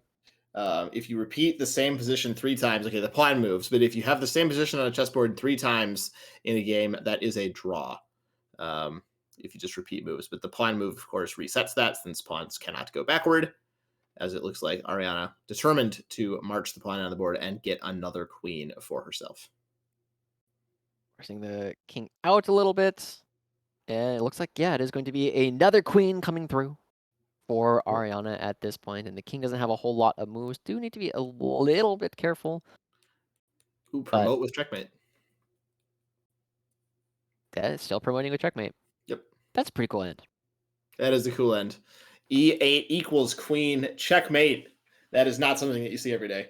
The promotion with checkmate, it's a complete roller coaster of a game. Absolutely coming through. But Ariana, in the end, is able to find the W. Yeah. Congratulations to Ariana in the first game, but remember this is going to be a best of 3, and now Fiend will have the opportunity to choose sides. I have to imagine that they will choose to go for the white side. It is generally considered the stronger side just because you have that first move. You have a little bit more control over what kinds of openings, what kinds of games you are going to be playing right off the bat. But as we've already saw, right, this game was wild. We were in a position where Fiend was having multiple mate and ones in a row. Unfortunately, not able to close it out. A little bit too focused on just finding a check instead of finding the best check. Yes, absolutely. And that's kind of the situation where sometimes it is best to just sit, think for an extra couple of seconds. Oh, we're already well And into game then, 2. yeah, we are into game 2. Hopefully we can get that up. As yes, I have it up. You have it up. Everyone at home has it up as we're all watching game number 2. And here we go. Already up a knight. Ariana finds themselves after a bit of an aggressive opening coming out from Fiend. And now this is a little bit closer to a lot of the things that we were kind of talking about, right? Make sure you get your pieces out. Make sure that you are ready to go. I actually wondered if... Oh, well, that is rather unlucky, given the piece right on back from the other side of the board. Now, we do find ourselves only a pawn up, but it's only kind of half a pawn coming through, as you can choose to simply take this. And unfortunately, it looks like both of our players are not necessarily respecting the attacks that their opponents are looking to make. They're a little too focused on their own plans right now. And so it is going to look like Ariana should be able to pick up this knight here on c5. Yep. That is pretty much just a clean night. Picks that one up. The castle maybe a little bit too quick. Definitely have to kind of think about the emotions too, running through these players after game number 1. The adrenaline, the nerves. I know at least I get extremely nervous playing games like that are that close. And kind of the letdown after that can be intense as well. So the psychology. Sorry, Bobby Fischer. I think it does play some sort of a role. Obviously, that's a great quote. But possibly not always accurate. Yeah. Now, if you really are able to be a computer engine, then it will end up working out for you. But as we look for this, I believe both of our players coming into today were undefeated as the pawn finally does fall, and that will give them opportunities to continue moving forward in the greater round robin that we have on the board, have in this league. But these two knights in the center. Now, the one thing that I am a little bit worried about for Ariana is this was a motif in our game that we played, Carl. Very weak dark squares coming through over on the side next to the king, and the dark squared bishop is still a... It is Huh. still around. Knights move backward, always important to remember. Um, as well, I probably would have taken with the bishop just to develop that piece as well. But this obviously works at the same time. A lot of ways to defend this knight. I think f5 probably not a bad move in this position. It's actually not super great. It can be kicked, and the rook is now hanging. Or is it? It is actually not. That was, ooh, great tactical puzzle. I'm going to go back for a second and explain why for a lot of people. So you can pick up this rook, but the biggest thing that you do have to be careful of is you can't actually, if you were to do this, this doesn't quite work, even though it's defended, because you end up trading the queen off. But what does work and is very funny is you can put the queen in jail relatively quickly. You can also You wait. can still take the pawn. You can still take the pawn, so you do end up getting out, but you end up putting yourself in a position where you have to be very, very careful what you do with the queen whenever you Wow. put it in the corner. But as we go back to the live game, There oh, was a free queen that was just missed um, in the position. The queen on h4 was hanging for a move, and knight to f5 instead of queen captures. As Fee notices and says, "Oh no, my queen," and gets that out of the way. Lickety split. all right. Well, we still have the weak dark squares as a potential opportunity for Fiend to try and come back in this, but again, you have to be very careful with your knights. And Oh, oh, board vision, one of the biggest yeah. things. I can't say anything about it. I cannot. Not I don't today. have any. I have no more right to critique anything about that move. Basically, it's so hard to see that far across the board as this has turned around very quickly. Mate in one is on the board. Queen to g2 in a shocking turn of events. This was a very vibrant game just a couple of moves ago. It shows the power of how quickly things can go awry for you as Ariana quickly closing that out wins the series 2-0. Yeah. Honestly, I was fairly impressed with a lot of the things that we were seeing coming out from Fiend throughout the couple of games that we were watching.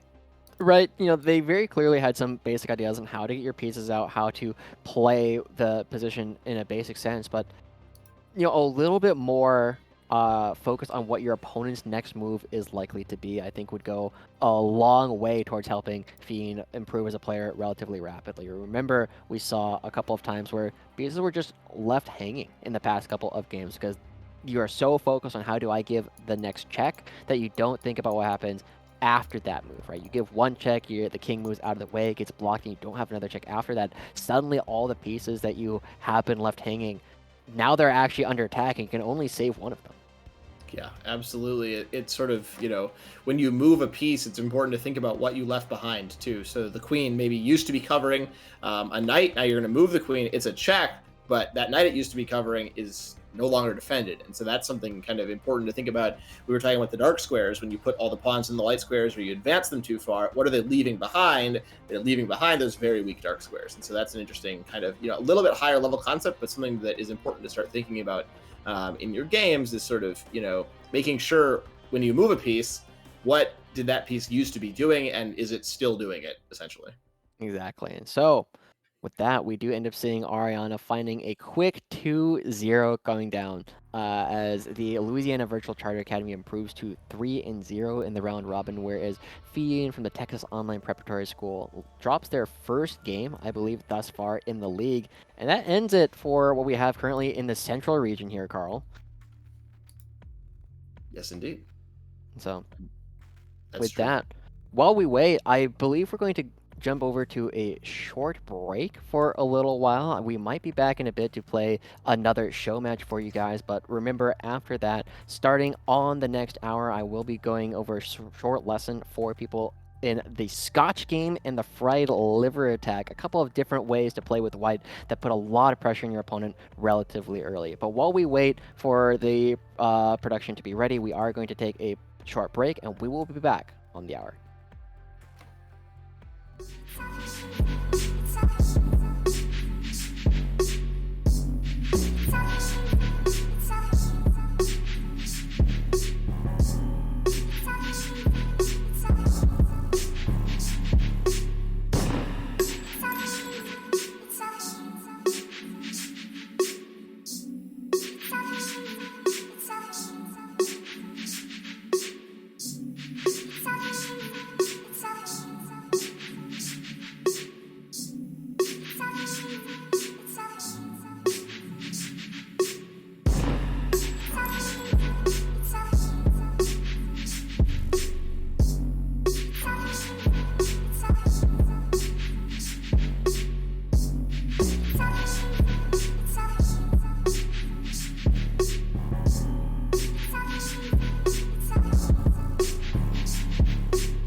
Hello, everyone, and welcome back to the Stride Esports League. It is just me, Joshi, today with a bit of a lesson on a couple of my favorite openings and a couple of opening principles that can come out of the game. Now, I talked a little bit previously about a couple of different ways that you can play as white in order to find a couple of small advantages or a couple of fun attacks. But I want to start off a little further back than that with the idea that when you're a relatively new player, a lot of people are familiar with ideas of the Scholar's Mate, where after this arises, if black isn't careful, and just play something like this, you can find checkmate in as few as 4 moves on the board. But today we're going to be going over a couple of different ways that you can try and attack this weak f7 square that is only protected by the king. Okay? So the first way that we can do this, or there's a couple of different ways to do this, right? The Scholar's Mate does that. We will be looking at a couple of other ways. And the most classic setup that you will oftentimes see is what is known as the Italian game. So this arises after these moves have been played, right? And this is a very principled opening. You continue to see this at the level of international masters and grandmasters to this day, and it has been one of the most popular ways to play chess basically since chess has existed, right? You are just getting your pieces out, you're relatively calm. A lot of other games will, play something relatively similar, and you can find something like this called the Joko Piano, right? But we're going to be looking at a couple of different ways to play this that you don't have to memorize as many different lines, as many different moves that your opponent can play. So to start off with, we're going to go with, again, the relatively basic opening coming through that arises with the 2 knights that come out, right? You will see this position all over the place. And there are 2 basic moves that are played way more than anything else at the highest level of chess, and that is bishop to c4 and bishop to b5. And as Carl talked about last week, this is the Italian game. This is the Spanish game or the Ruy Lopez, okay? But the difference, or one of the big things that we're going to look at is ways where you don't have to learn all the different lines, because after you play the Italian game, do you want to play the Gioco Piano? Do you want to play the Gioco Pianissimo? Do you want to play something more aggressive? You can even start playing this A4 move right off the bat. You can see all kinds of small things that come through. And again, after you play the Gioco Piano, what happens if they instantly strike in the center, right? Can you take this? Can you not? There are so many different small things that you have to know about the Italian game. And so with that in mind, we're going to show you something that's a little bit simpler, right? This is the Scotch game. The Scotch game arises in this position when white plays d4. And this is a move that tries to create a lot of early pressure in the center. And we're going to go over a couple of different lines where black can respond. Now, I wrote this down earlier. By far, the most common and the best response from black is E takes d4.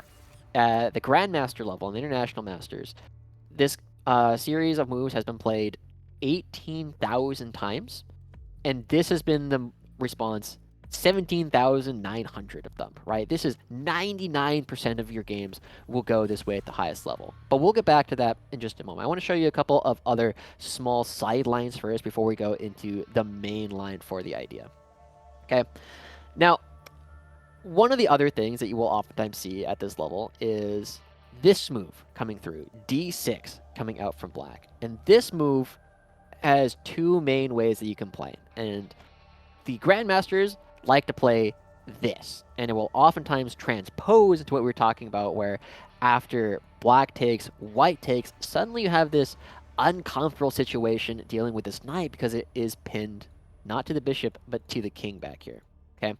But what I'm going to recommend is if you find yourself in this position as a newer player, you just push the pawn one more time, right? And suddenly it's attacking the knight. This knight has to move and doesn't have a lot of good places that it can go to. A lot of the best players in the world will play knight e7, putting back, but you look at this as somebody playing white and you're like, wow, look, my knight or my pawn controls all of these strong squares. His knight has moved twice already. Even if he moves this out, it's relatively easy to defend with my knight. You have a lot more space and you have a very comfortable position. You can see the computer already agrees. It's already nearly +1. Okay. Uh, the other big line that you oftentimes see coming through from this position is something a little bit more aggressive, right? You'll oftentimes see this move coming out, but again, from here, you want to be very aggressive. You're going to do the exact same thing, right? If your opponent does anything else that, or doesn't do anything that prevents you from playing this move, you're going to want to try and play it because it forces this knight to move a second time. You have a lot of control over the middle of the board. Okay. But now let's go back to the original line that we were talking about, right? By far the most common line in this position, and the only one with the blessing of Stockfish, the current most powerful engine, is e takes d4. Okay. Now from here, as white, we'll go over a couple of different lines here that are very common, and I'm going to start with the most common one. Knight takes d4. The reason why this is good is because after knight takes d4, queen takes d4, you don't have a way to kick this queen out of the middle easily, right? It's going to take a couple of moves, and that will allow it will allow white to have a little bit more control of their center. This pawn is relatively hard to dislodge, and so it's not uncommon from this spot to just look for relatively simple developing moves to come out, and you very quickly arrive at a position where you are just a little bit more active than your opponent very early on in the game. Okay. But the other move that is very common at this level of play is bishop coming out to c5, and you're very quickly seeing there's a double attack here on the knight. And from this position, I'm going to recommend different players, you take the knight and you take the opposing knight. And this is done for two primary reasons. The first reason is either way that black takes this, you're going to get some kind of small advantage, right? That if you were to try and take it like this, then you have this damaged pawn structure, right? You no longer have a B pawn. And as we were looking at in the game between Carl and myself, this is a game where it's a situation where this bishop can't easily develop. This hasn't moved anywhere. It's not necessarily going to be the easiest thing. But if you take it with this pawn, then after white takes the queen and the king comes through, this king is now stuck in the middle of the board. Remember, you cannot castle after your king has moved, and it's the only way to recuperate some of the pieces that you had just lost. So it becomes very easy for you to try and find some small advantage. And that's what we typically find in what's called the classical variation of the Scotch. Okay. Now, the one other thing I kind of want to talk about this is the motif of using your queen to take your opponent's queen. We return back to this line, right? Now, earlier, I said that I recommended d5 come through to kick out the knight. But if you think that queens are dumb and they should come off the screen relatively early, you also have this move available. And the idea here is very similar to the one we just went over, right? If pawn takes, knight takes, and then, if pawn takes, then you just take immediately with the queen. While the knight can go back, you are undeveloping a piece, and you already see the computer is not thrilled, because at the end of it, if you take with the knight, this pawn is left hanging, and white is just left in a very comfortable position. And again, going back to this, the reason why this doesn't work is because after queen takes here, things are turned back on you, and you're suddenly down a knight. Okay. So those are the basic ideas after d6 and after this move. Again, recommend you take, but you can also kind of ignore this attack and move out your bishop relatively early on. You're just defending it twice. You have your bishop and your queen protecting, so it's the same number of pieces attacking. You very quickly just get to a spot where you have a pawn a little bit further in the center. You control a little bit more space than your opponent. But I told you at the beginning of this lesson that we're going to teach you different ways to attack this f7 pawn. Okay. And this is where we start getting into the realm of what I call, or what is called the Scotch Gambit, right? And the Scotch Gambit arises after this pawn takes here. And it's a gambit because you're not going to take this pawn back. You're instead going to use the fact that your opponent has now moved a pawn twice in order to get more of a lead in development and instantly put your pawn or put your bishop out here. Now you quickly see that this is not well liked by the computer. But the computer is wild, right? And the basic idea here is that you are rapidly putting pressure here with moves like if we just give black a random move, if white, or if you do something like this, you very quickly open up an even more devastating attack. And if you were watching the lesson last week by Carl about the opera game, this is a pattern that you should recognize, because even if the knight comes here to fork your two pieces, you go here, you put the king in check, king has only one move, and you can very quickly find yourself in a very powerful position with moves like bishop g5 in order to keep kicking the king around. It will have to come out into the open relatively quickly. Okay.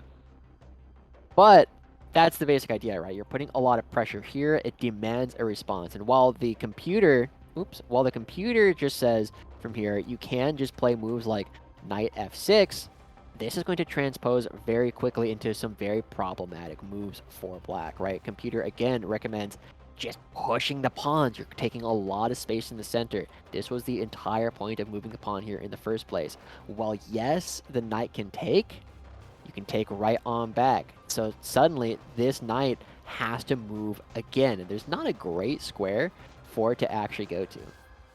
And notice that the computer's already recommending this move. We'll come back to that a little more when we talk about the fried liver. But by taking this relatively aggressive approach, you can oftentimes find yourself putting your opponent in situations where they're very uncomfortable. And at the level of play that we've currently been seeing, this is your number one goal. You want to make your opponents feel a little bit uncomfortable with the position, right? The other move that you can do from this kind of position is something like this, right? Directly pinning it. And even though the computer isn't a big fan of it because it is stopped relatively quickly here, you still have a lot of pressure coming in the position. They do have to be careful with the way they do choose to move the pieces around. Okay. So with all that, those are the basic lines in the Scotch. I just kind of want you to remember, if you are going to play this way, it is going to set up very open lines. These diagonals are going to be very open for both bishops. You really are going to prize your bishops in these situations, right? You want to make sure they keep them alive. You do not want to trade a bishop for a knight in these kind of positions because of how open the board is. They will control long diagonals, whereas knights are relatively slow. It takes them multiple turns to get across the board. But again, as we are looking at it, if you want to play the Scotch, you're going to have this opening that is relatively equal, but gives you a lot of tactical opportunities.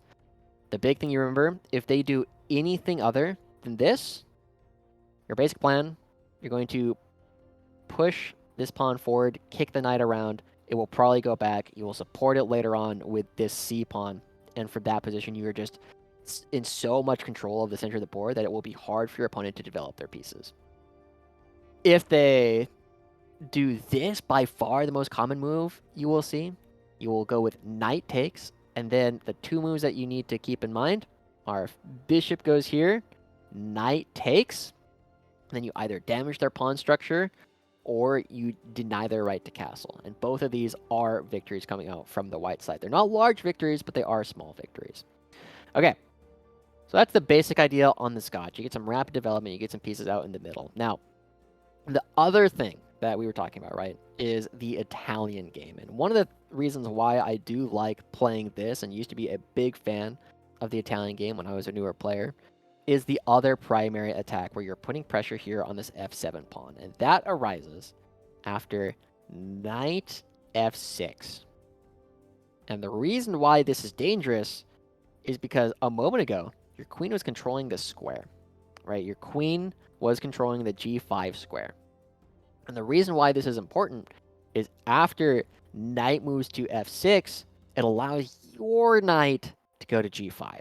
And suddenly, you'll notice the bishop, the knight are attacking this square together. And let's just say black plays a random move and white gets to go again.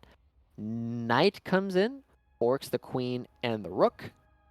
And so after the queen moves here, you find yourself just up a rook. And this knight, while it will probably die long term, is currently trading itself for a better piece. Okay?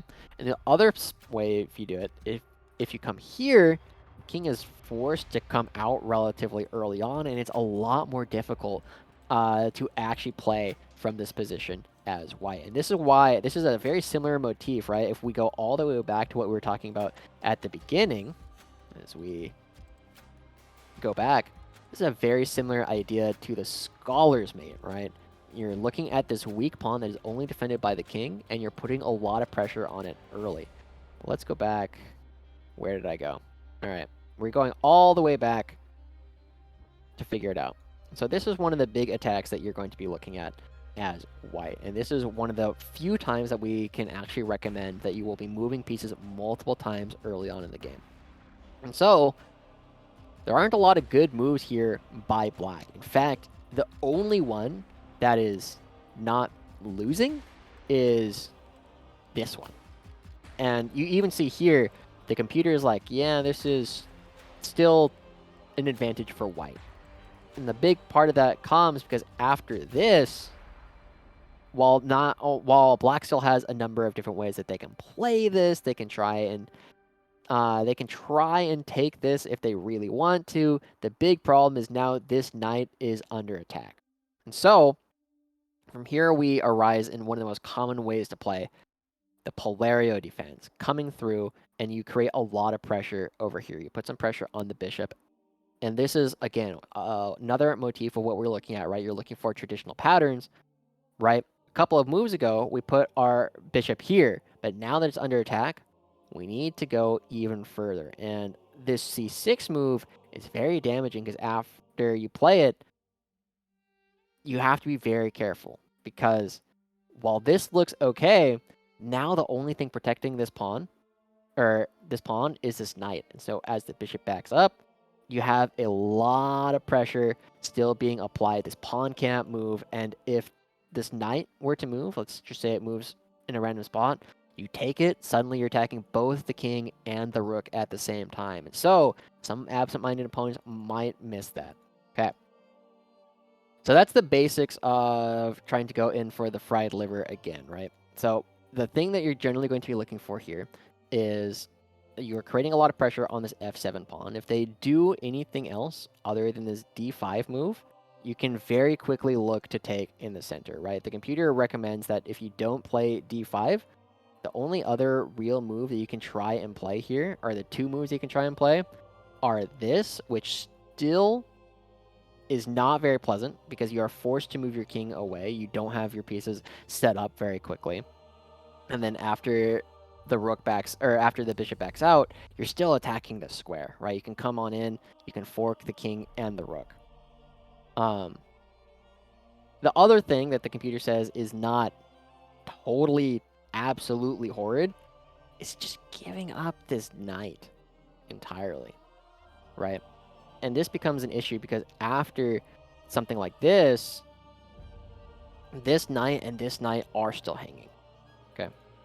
So it becomes very, very dangerous for both sides. Now, the one thing that you do have to be careful of in a lot of these positions is something called the Traxler counterattack, okay? And I'm going to recommend right now that if anybody watching this is rated under 1200, I'm going to recommend you never do this because it is a very sharp, incredibly difficult line to play, but something that became very popular for a while in the, I believe it was the 1800s, was this move.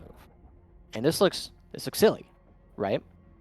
Why would I do something like this? Why would I move my bishop out? I'm not dealing with this attack at all.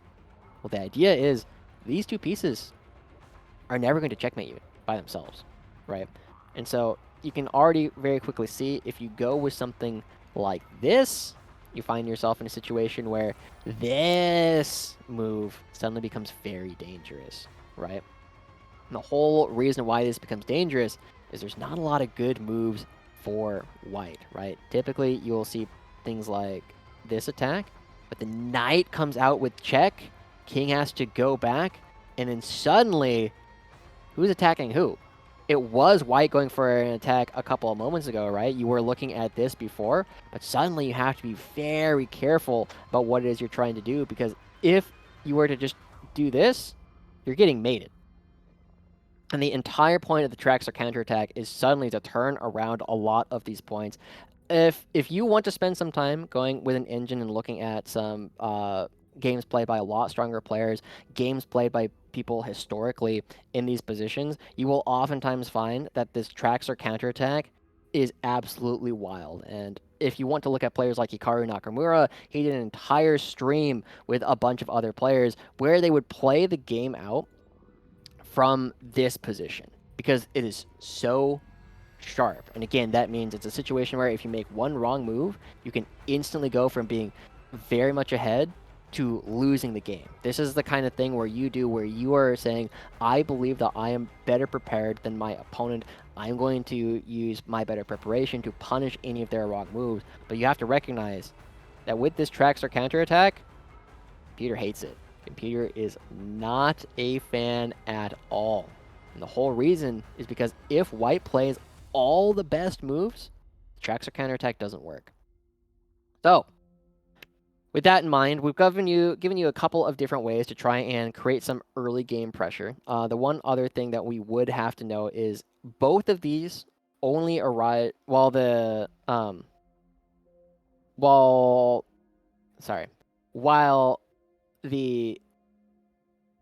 fried liver attack only comes out after your opponent plays this move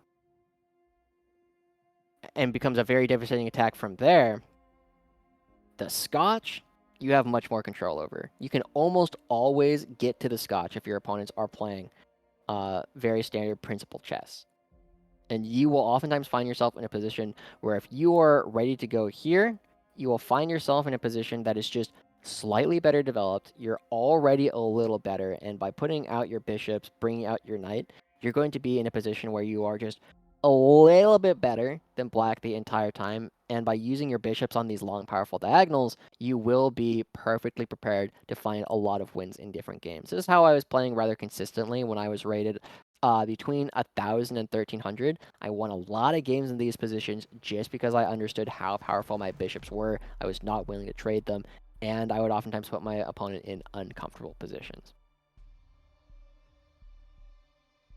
Caddy, I don't know how much more I have from that all at this point. That's the basics of the Scotch game, some of the basics of the fried liver. I'm sure some of our stronger audience members will have more ideas on how to play, more motifs, and what they are actually looking for. But in the meantime, that's all I had prepared. So I think from this point out, we are going to be waiting a little bit until 5 p.m. Pacific, 8 p.m. Eastern Time for the Western region to be ready to play. But I hope you enjoyed this coaching session. We'll see you guys all in a little bit.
Let the dancing begin.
Well, I didn't see that coming.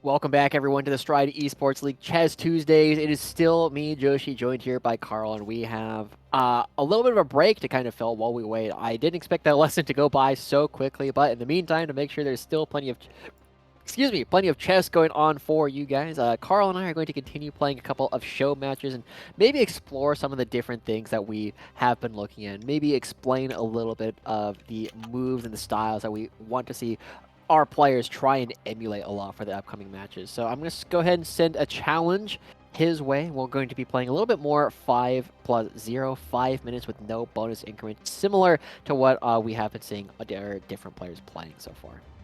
Indeed. Hello, everybody. Welcome Good back. to be back. Do some more games. Hopefully, get a sense of that board vision, which we were struggling with earlier. So I think the clock is ticking. Ready for the first move. What's it going to be? Oh, I don't know. Caddy, are we able to get it up? I believe I'm still. There we go. All right. All right. E4. Best by test. Right. Best by test. Is that a Fisher statement? All yes. Oh, yes, please. Oh yeah. Going directly into your Ponziani. My prep. I gotta say, it's been a whole week.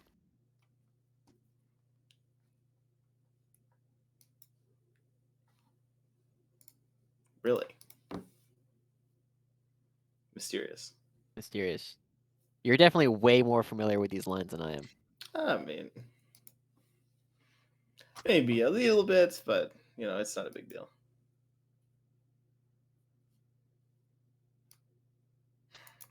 My big thing is kind of like when we were talking about the Scotch, right? This pawn on d5 is very obnoxious. It's very hard for me to get pieces into the game. Yes. You didn't fall into my trap, though. Oh, that's good. I didn't even know there was a trap that I needed to be worried about. There was a trap. You didn't fall into it. Well, I'll go ahead and take that, I suppose.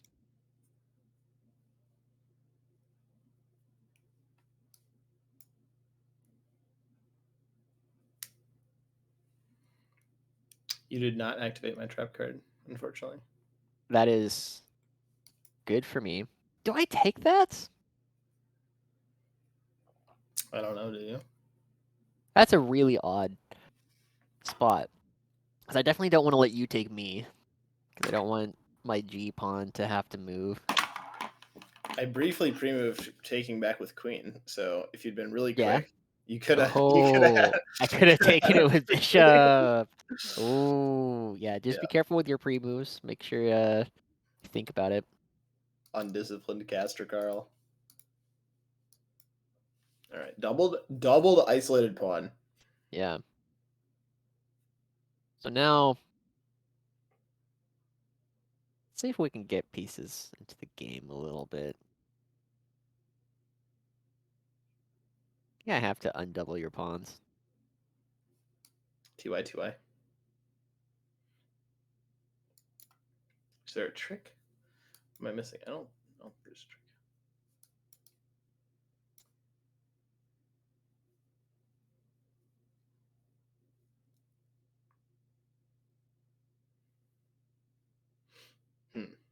Hmm. Puzzling.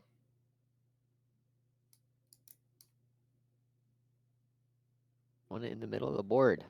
This is one of the things about the queens, right? You know, when it has a lot of like open lines everywhere, it becomes more valuable of a piece.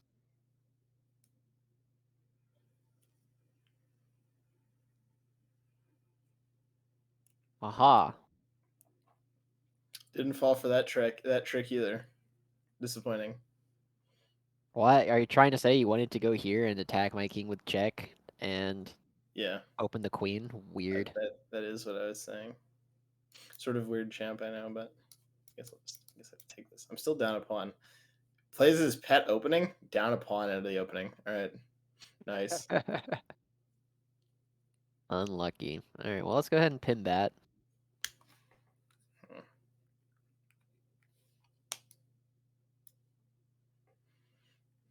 Let's go ahead and try to get out of that.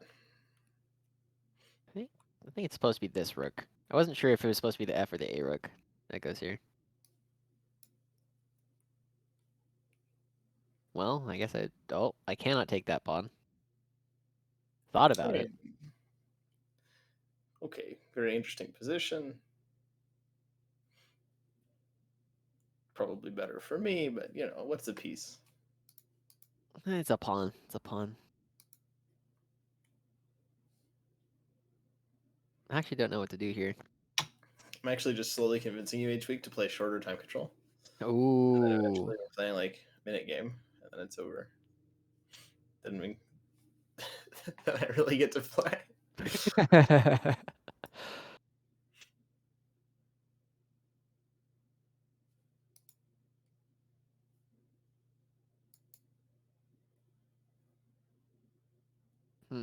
Not a fan of that move, Carl.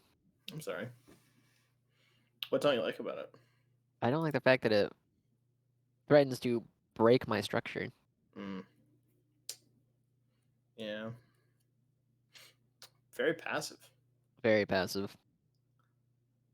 You hate to see it, really, but Yeah. In general, if you can avoid passive defense, it's usually better too. But that's not a rule. It's just like a guideline, right? yeah, it's just a thought, really. All right.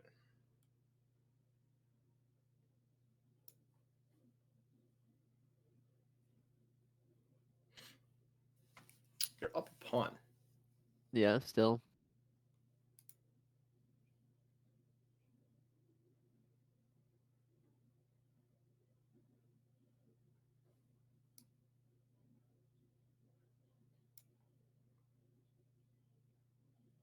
Think this is winning. No, not quite. Close. Close. It was almost good. All right. All right, we are thoroughly into a pawn endgame. These are always Yeah. well known for being fun and not difficult. No, these are No, incredibly difficult. extremely easy. Yes, yes, of course.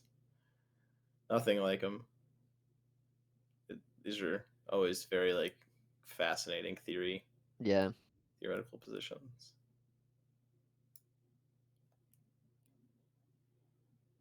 Ooh, I think I can take. You do. Yeah, I'm gonna do it.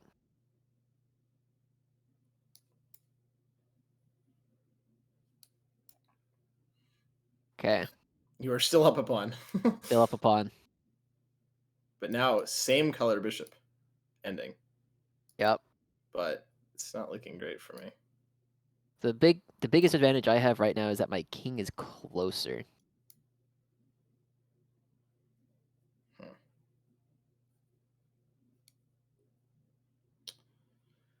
Hmm. I will take your bishop, Carl.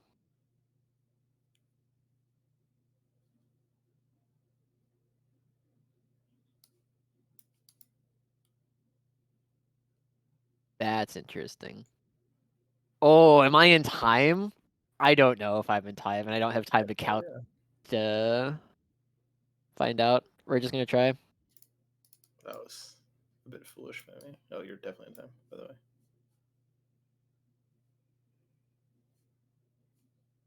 I would talk about like my thought process if I didn't have 37 seconds on the clock.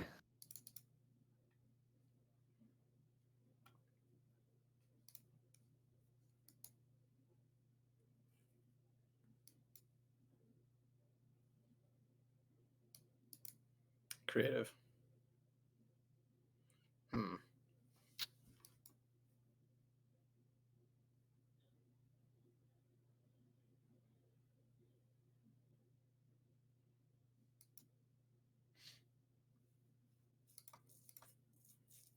Oh.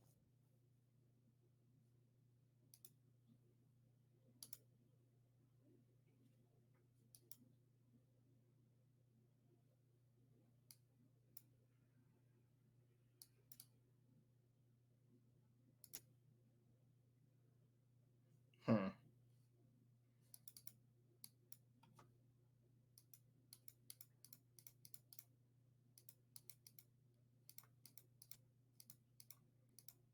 Oh no. I'm gonna get flagged. No.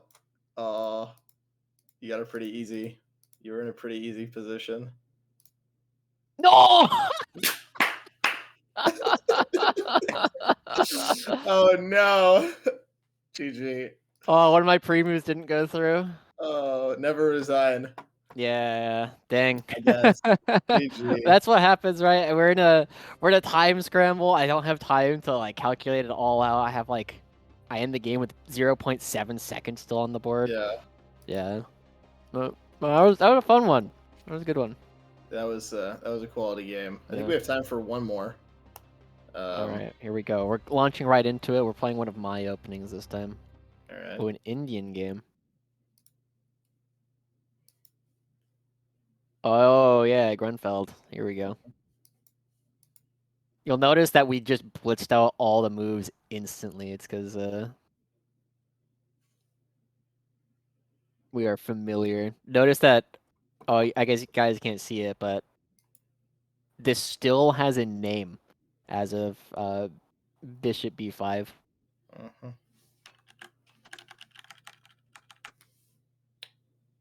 Blitz out the opening. Blitz out your prep. Yep.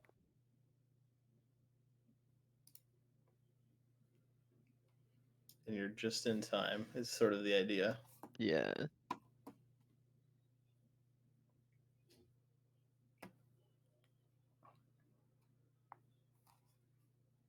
Yep. Good job. Correct. I'm glad. The fact that you say that is a little bit worrying for me because I'm rapidly running out of book that I know. That seems logical. I'm at this point sort of lost. Um.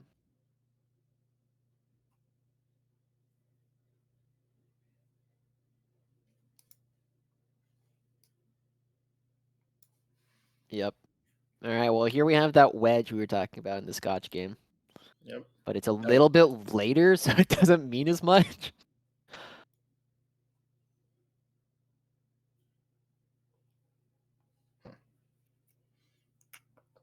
I expect this position is probably about plus 0.5. D5 pawn. The current position is, I think, the evaluation is probably about plus 0.5, Ah. right? Because like the game is Yeah. very even. We have the same material on the board, but because I am playing white, the computer is like, you're one move faster. Yeah, it feels the D5 pawn kind of in the wedge also feels Yeah. sort of strong.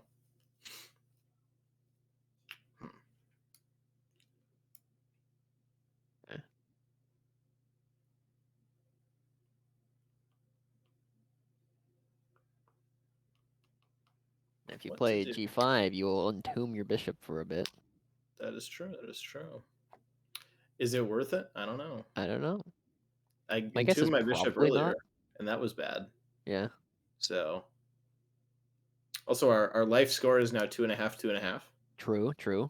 So I'm taking that draw to the bank.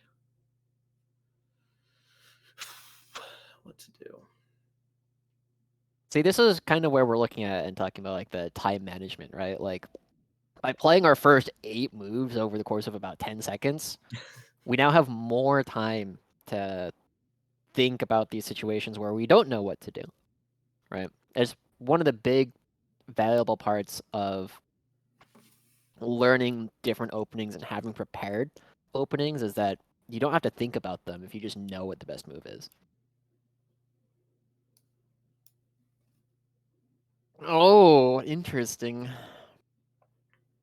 I was I was wondering about that move before. That was I'm any trying to good. entomb your bishop. Yeah. Is it gonna work? Probably not, but now you have a pass pawn. Do have a pass pawn. This pawn doesn't have anybody on any of these squares, so also protected, which is nice.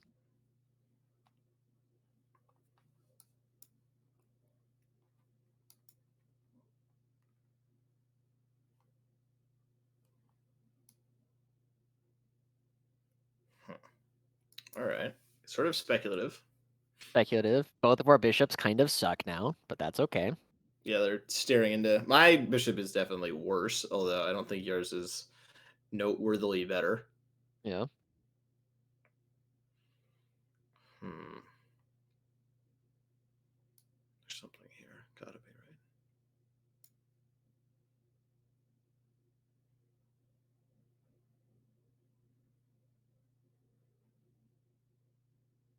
Yeah, I don't know. I don't know either.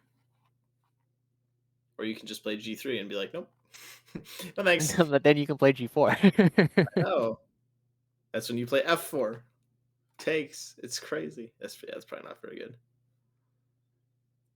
I think I force you to take me and use it as an umbrella pawn, right? Because since you can't take your own pieces, I can just Right. kind of hide behind it. Is That's the one of my basic favorite idea. motifs, actually. Yeah, where Yeah. you just like the pawn's in the way.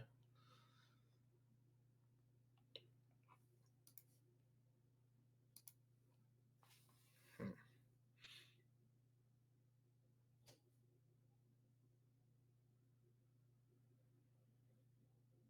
We were both grandmasters. I'm guessing this would probably be a draw. Most But things. Most things when you're grandmasters are a draw. true. The better you are, the more likely chess is to be a draw. That's true. That's very true. All right.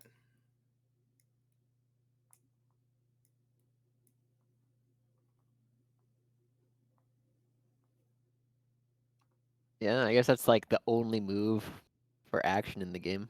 Yeah, I don't know either. I have no idea. Takes. All right.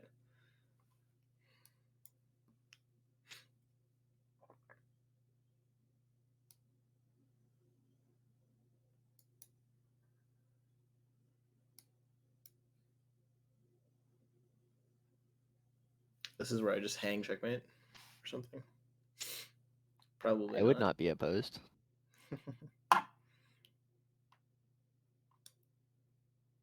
really don't know here. These are the kind of positions I always wish I was like 2100. Like I don't Yeah. even want to be a GM. I just want to have like some idea of what's happening. Yeah. And I don't.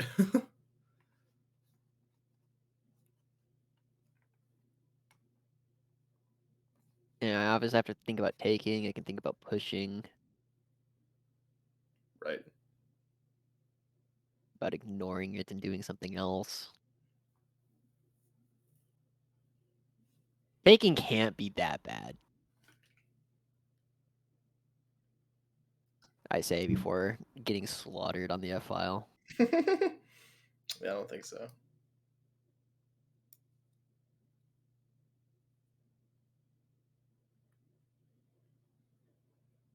Really? I thought queen takes. Okay. We take what? Pawn. Oh. That was what I was imagining was going to happen to me, but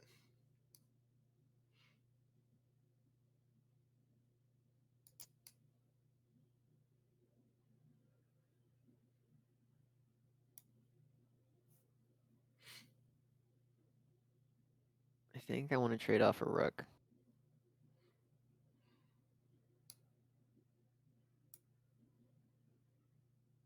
Oh.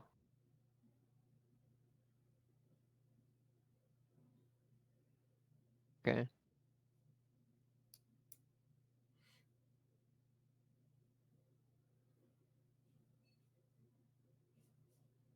does this work?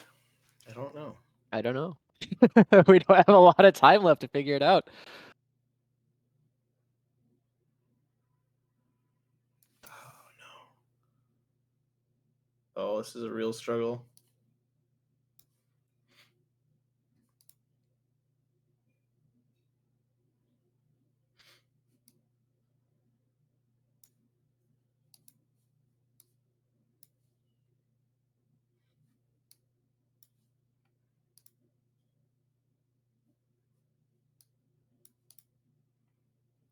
Oh, I'm very low on time. Yeah.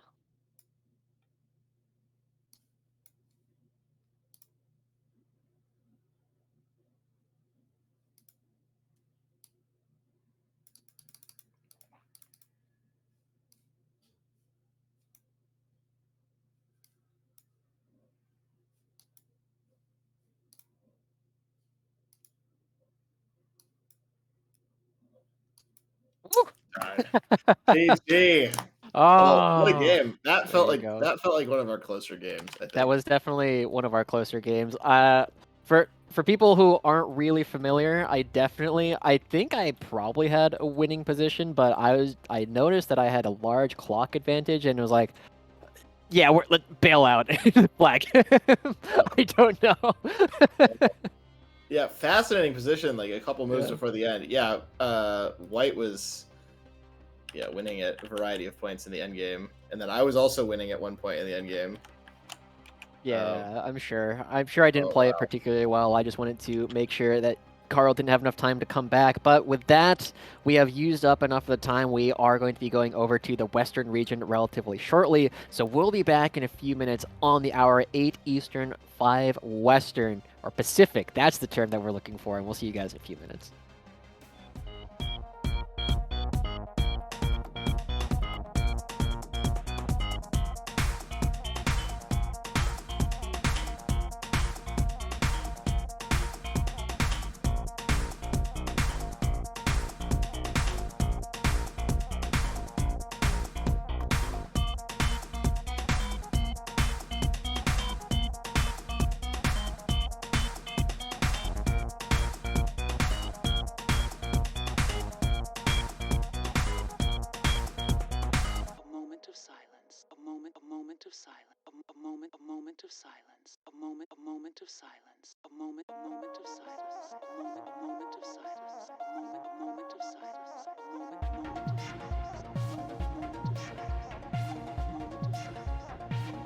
A classic, and at the same time, progressive.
welcome back to the final part of the Stride Esports League Chess Tuesdays. I'm still Joshi, this is still Carl, that's still Carl, that direction, and we are going to be going into the Western region here, and we have a familiar face, at least to the two of us, coming through. Odin, also known as Ender Dragon EX, will be representing once again, this time going up against Isaac, and this is one of the first times that we've seen one of our players today not starting the Stride Esports League with a 2-0. Isaac, Puma_6, it's currently 1-1. Indeed, 1-1. Odin, representing the Nevada Virtual Academy, looked pretty strong last week. Had a slight hiccup with the time control, but other than that, looked very, very solid. Excited to see what Isaac can bring to the table. Obviously, the records sort of early on don't reflect a ton, right? They're sort of useful, but they're not everything. Given that they've only played, a very small portion of the field thus far. But as you get through weeks 3, 4, 5, the field sort of starts to shake out a little bit. So looking forward to that. Odin, I think, has been the highest rated player so far, coming in at just under 1,500 that we've seen. But of course, rating's not everything. We've seen a lot of upsets thus far as well, including today. Yeah, and we have to note that Isaac as well coming in. The account that I'm currently seeing is rated about 500, so this is a pretty large rating difference that I'm currently looking at, Carl. And we talked a bit before about what the rating means, right? For people who are unfamiliar, a difference of 100 points means that the higher rated player should win about 5 out of 8 games over a long period of time. But when you get like 200, 300, it starts becoming a pretty significant gap relatively quickly. And so this is going to be an opportunity to see if Isaac can outperform the rating. Maybe they play over the board. Maybe they play on a different website as well. Whereas Odin, we already know they're a fairly strong player. Yeah, indeed. We have some experience from Odin, but the ratings, a lot of the folks that are participating here don't play a ton online, right? They're kind of just coming onto this website for these games. Maybe they're just starting out, so the ratings can have a lot of fluctuation early on. I think over the board in US chess, you have to play, I think it's like some random number, like 26 games before your rating is considered settled, and before that you're just provisional. So it does take a while for rating to settle down, just because a few games isn't a great sample size. You're talking about over 100 games or over 10 games. But we're just here for a best of 3, so some tricky opening preparation, something like that, can definitely lead somebody to score a win over a much higher rated opponent if they're able to find some sort of trap or something else in the early game. Yeah. Now, I know we talked a little bit about the importance of actually having opening prep and the idea that you can just blitz out a bunch of moves. And our last show match, we blitzed out 8 moves basically in about 20 seconds between the two of us, just because like, oh yeah, we know this line, we know how to do all this. And then about around move 10 or so is when it was like, okay, now I don't know what to do next, right? Like, what is the correct move? I'm actually curious how far you've played a game. Like, what is the maximum number of moves in any theory that you know? Maximum number of moves of theory that I've played. I've played a couple of Stafford games essentially prepped to the end. Oh. But they're 8 to 10 move wins in certain traps, so that sort of counts. I think the longest I've ever played in the Petrov is maybe like 15 moves. Wow. And I had like a very mainline Petrov over the board once, and I felt good about it. I don't think I won that game, but I felt good about it for the first 15 minutes or 15 moves, which took me 15 seconds to play. So it does feel good to play your prep over the board. It helps if your prep actually gets you somewhere, but at least knowing it, I guess that's the start, right? Yeah, and so I'm honestly impressed. Like 16 moves, I think my highest ever was I think it was the first 12 moves of the Opera game that you did last week. Okay. It's just, I just started like, oh, I know all this. Oh, the Philidor defense, I know what to do here, right? And so it's just one of those things where if you know everything in the past, it is easier to play in the future. But we are still waiting for Isaac and Odin to actually find themselves in a game. And as soon as that is ready, we'll have that on your screen. And so I'm just going to take a quick look at some of the openings that we have seen come out. We have seen a couple of E4 Viennas coming out from... Oh, no.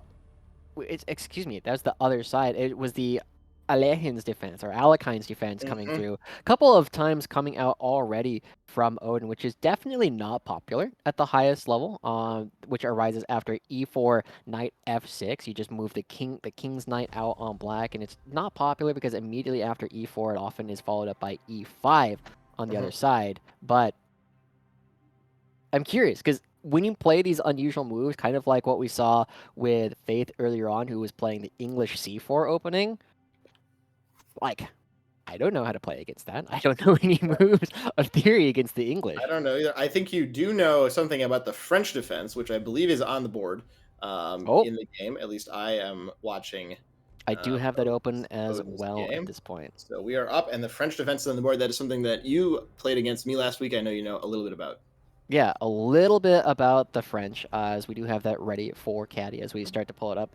In general, it is uncommon to see this version of the French defense played off on the board for very similar reasons why you don't see the Alehin's defense come through whatsoever. And so, one of the big things that we are going to be watching as our game does get pulled up here in a moment is I'm expecting that Isaac's Knight's going to get kicked around a fair amount.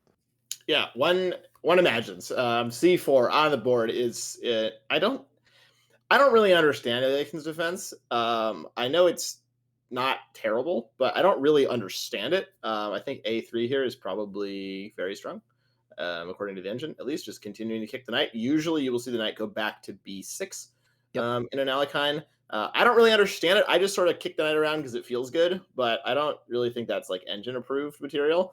But there's some interesting ideas in that defense. But if you don't know what you're doing, you can very easily get the knight in a lot of trouble, get yourself in some trouble just because you're sort of inviting that pressure early on. Yeah, it's interesting to see. We had just talked about the fact that Owen with the white pieces has played a little bit of Alehin's defense, and now it seems to be turned against him. He's like, yeah, no, this is what you're supposed to do against it. He's already got so much space, strong center coming through, and even though we're preparing to fianchetto this bishop, it's going to be the term is biting granite, right? It's going to be trying to attack into a bunch of pawns all lined up, and the bishop's going to take a while to come online, even if it is developed early. Indeed, brings the knight out, taking a break on the pawns, but things like B4 are in the position to break D5 to challenge the knight even more, continuing to kick that back, probably all the way back to E7. Are there, as we'll see, we might have an end peasant coming through as the engine really objecting to what Yeah. is being played right now by Isaac. I wonder if it's because after en passant, you just have this pass pawn deep into enemy territory, and you end up in situations where bishop on g5 just creates a ton of pressure, right? These pieces still not developed yet for Isaac, but it doesn't look as though there it is en passant on the board. What is that, Carl? Yeah, we should explain that. Essentially, if you want to go back one move, I'll keep you updated if we have any major developments. But if a pawn moves two squares and puts itself right next to a pawn, essentially next to it, the other team's pawn can capture as if the pawn had only moved one square and essentially capture behind it. Now, you only get one chance to do that. You can only do it on the first move. So, right after they push the pawn two squares, you can do that move. It's called in passing. So it translates to in French. Essentially, just treats the pawn as if it only moved one square when it Yeah. actually moved two.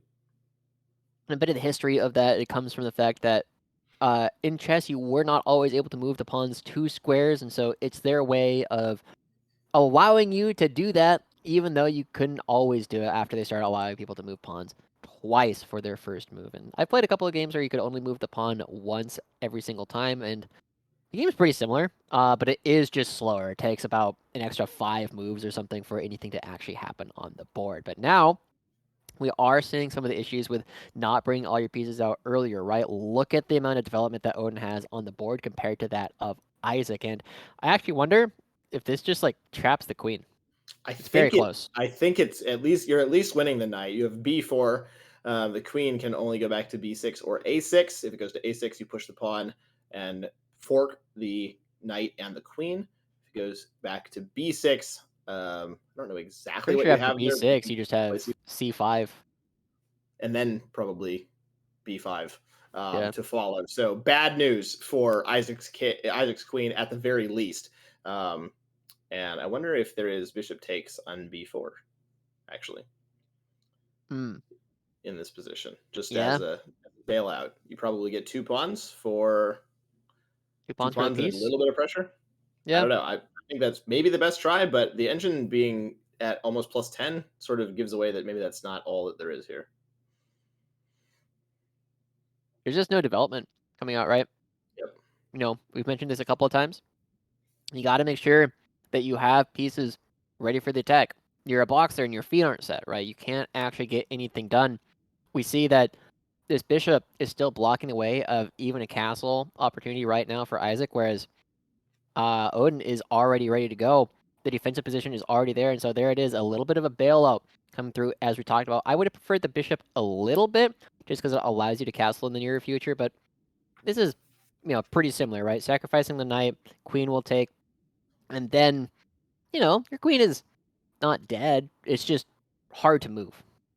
Yeah, indeed. Probably queen takes pawn, right, at this point, which does threaten the knight. You will have to bring some forces back to defend, um, lest that be taken with check. So now is kind of the first opportunity, I think, for this to go wrong. For Odin just brings the bishop back. Very, very calm. Hmm. Not Cool the move. most precise move, evidently, but Looking in this position right here. oh, that's true. Essentially a discovery. Yeah, discovery Yeah. attacks the queen. The only place that the queen can go to defend the impending fork would be on this square right here. I think I that kind of just want is. to castle though. Yeah, I think it works. For the most part, you also then have like knight f6 ideas, bishop to g5 ideas with some sort of attack. But I think castling certainly consolidates a little bit better and maintains your advantage. You're up a pawn for the piece. You're up a piece for 2 pawns rather. Feeling probably pretty good about life. Oh, he finds it, But going for it. finds it, does go for it. Now the only move that isn't like instantly harder losing is queen here, to d6, because it protects this pawn. This is the other threat that is lurking in the position. You can't go to any of these spawns because the knight can take and the rook can take. So it's a tricky move right now coming out from Odin. Definitely one of the stronger players we've seen. I would agree. Bishop f4 maybe in the offing then it can be blocked, but that gets a little bit murky. The queen may be coming out too, so we'll see if Odin wants to continue to press that advantage, or if he just wants to sort of start to consolidate. I think also ideas like queen to c2 to maybe think about taking on g6. Also, not the world's worst plan here. I think a lot of ideas for Odin here. Not a lot of moves lose. Yeah. Just comes back to development. Make sure you get your pieces out on the board as quickly as possible. It's one of the major differences. I do like what you were calling out before, the bishop f4. Lose control of this. The queen is very smothered, but giving the check, denying the right to castle. Not too shabby. Yeah. Going from plus. Go ahead. Oh, as you said, like almost all moves are winning. The greatest kind of position. Also a chance to bring the other knight into the attack, potentially. Knight to g5, depending on where the king goes. Knight to g5 is a huge threat right now. You could bring the bishop to g5. Also, put something on g5 is sort of what I'm immediately thinking. Going back, probably fine as well. But I want to start seeing some of these other pieces be brought to the attack. Something is going to land on g5, and I think it's going to make quite a large splash. Yeah, I'm kind of expecting it to be the bishop at this point. Oh, well, that's a queen. That is a queen. I guess the queen actually had no squares. Because if the queen goes back to e7, it gets pinned. True. The bishop. So very well done by Odin. I think, yeah, back to g5. Something's landing there. The king now essentially running for the hills. Yeah. I guess likely going to go back to where he started. But block with the bishop. I think you just trade that. Exactly. Trade that. Bring the queen into the game. Everything is defended right now for Odin. So very, very well done. Take the pawn. The queen's coming in very shortly, and we almost could have mate in a couple of moves. Queen d2, queen g5. And the king could run out of squares very, very quickly in that situation. Good board division there as well, and just recognizing how quickly things can move around. The king's safety here is very jeopardized, right? That's one of the big things you always look at when trying to evaluate a position. Even though Odin's king is also in the middle, there's nothing, we call this concrete. There's nothing that can happen. There's no real way for Isaac to try and mount an attack against Odin's king at this point. And so even though it is out in the open, if you don't have anything to actually attack it, it's not really being attacked. That is absolutely true. I took deep in thought. I do like that both players have been using a reasonable amount of time this game. I think that is always nice to see. It always feels a little bit bad when people end a 10-minute game with 7 minutes on the clock. True. Um, so do like to see that. A little bit of counterplay being attempted here by Isaac, shoving the pawn forward in the center. Could even play queen to e2 to be a little bit fancy about it and pin that pawn to the king. As long as the e-file is not open, I think it's going to be okay coming out for the side of Isaac, because as soon as you can get a rook on this file, it's basically over, right? Yep.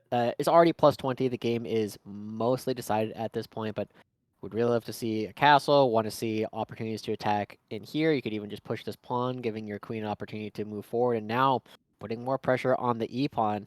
You kind of have to push this forward, and that might naturally allow Isaac to have a little bit more development. That is true. I think castling here it's kind of a passive way to do it, right? But it's sort of a knockout blow, I think, too. You put the king in the corner, you bring the 2 rooks into the center of the board, and that's the kind of situation where the king just can't escape from that sort of situation. I think c5 also works here, likely undermining that pawn to attack in the center of the board. But Odin will see which way he chooses to do it. But again, almost every move here is winning. There is c5. Yeah, there it is. I really was liking this move before, right? Just putting pressure on the knight, but at the end, it is still a problem where this pawn is under more threat than Isaac can really mount a defense for. And here, as you said, you can't take here because then you lose this pawn instead. And once this pawn falls, then you have the open lines. It's very difficult for Isaac to protect his king from there. But doing a good job using all their time, trying to make sure that they are thinking about all the different options that are available to them. And so Isaac, despite being nearly 1,000 points lower rated than Odin, I don't feel as though they've played this mid game poorly. I think the biggest thing is just not getting their pieces developed early on. I agree. Right. I think, outside of the opening, I think Isaac has played well above their rating so far, I would say. But just the opening, queen essentially just got hunted. Some pieces got hunted early on, and that usually is not a good sign. But fortunately, if you kind of can learn a couple principles from just a few openings, whatever you happen to find interesting, you can make a lot of progress in terms of rating if your other fundamentals, like we're kind of seeing, are pretty sound. Yeah. There might be a fun double check here, but I do like the idea. Yeah. Double check, as Carlos talking about, is you put the knight here. The knight and the queen are both attacking the king, which means that the knight could not take the queen because the king has to move. There is no way to deal with both threats at the same time. So I don't think it's like the best move in the position, but it is fun. He does it anyway. Does it anyway. Nothing like the most fun. I imagine we'll just recapture the knight now. If you are Odin, essentially a fancy way to trade. But the bishop might hang. There's also queen to e5 right now, which I don't know if that leads to some sort of mating net, but it does pick up the rook, at least. Yeah. You end up losing a piece, right? Because after takes, or rather takes. So it's not the cleanest conversion, but again, almost everything Odin does from this position should be all right. I wonder if you just throw in a check, right? One of these just to create more pressure on the situation, because this bishop or the queen, they're both under attack, right? It's very Tall-esque, right? Mikhail Tal, one of the oldest players in chess, was very well known for just saying, yeah, if I have one piece under threat, I have multiple pieces. You can't take all of them. I mean, he was definitely a character, but also definitely a extremely strong chess player. So you got to give him credit because something he was doing was working, and always fun to read about the stories of various tall moves that appeared on the board. Castling, I think, is something that we should be looking at rapidly for Odin, just to make sure nothing can happen on the e-file with black's rooks, but throwing in a check, likely going to move the knight somewhere to avoid its capture, and then go about finishing off this game up a full queen at this point.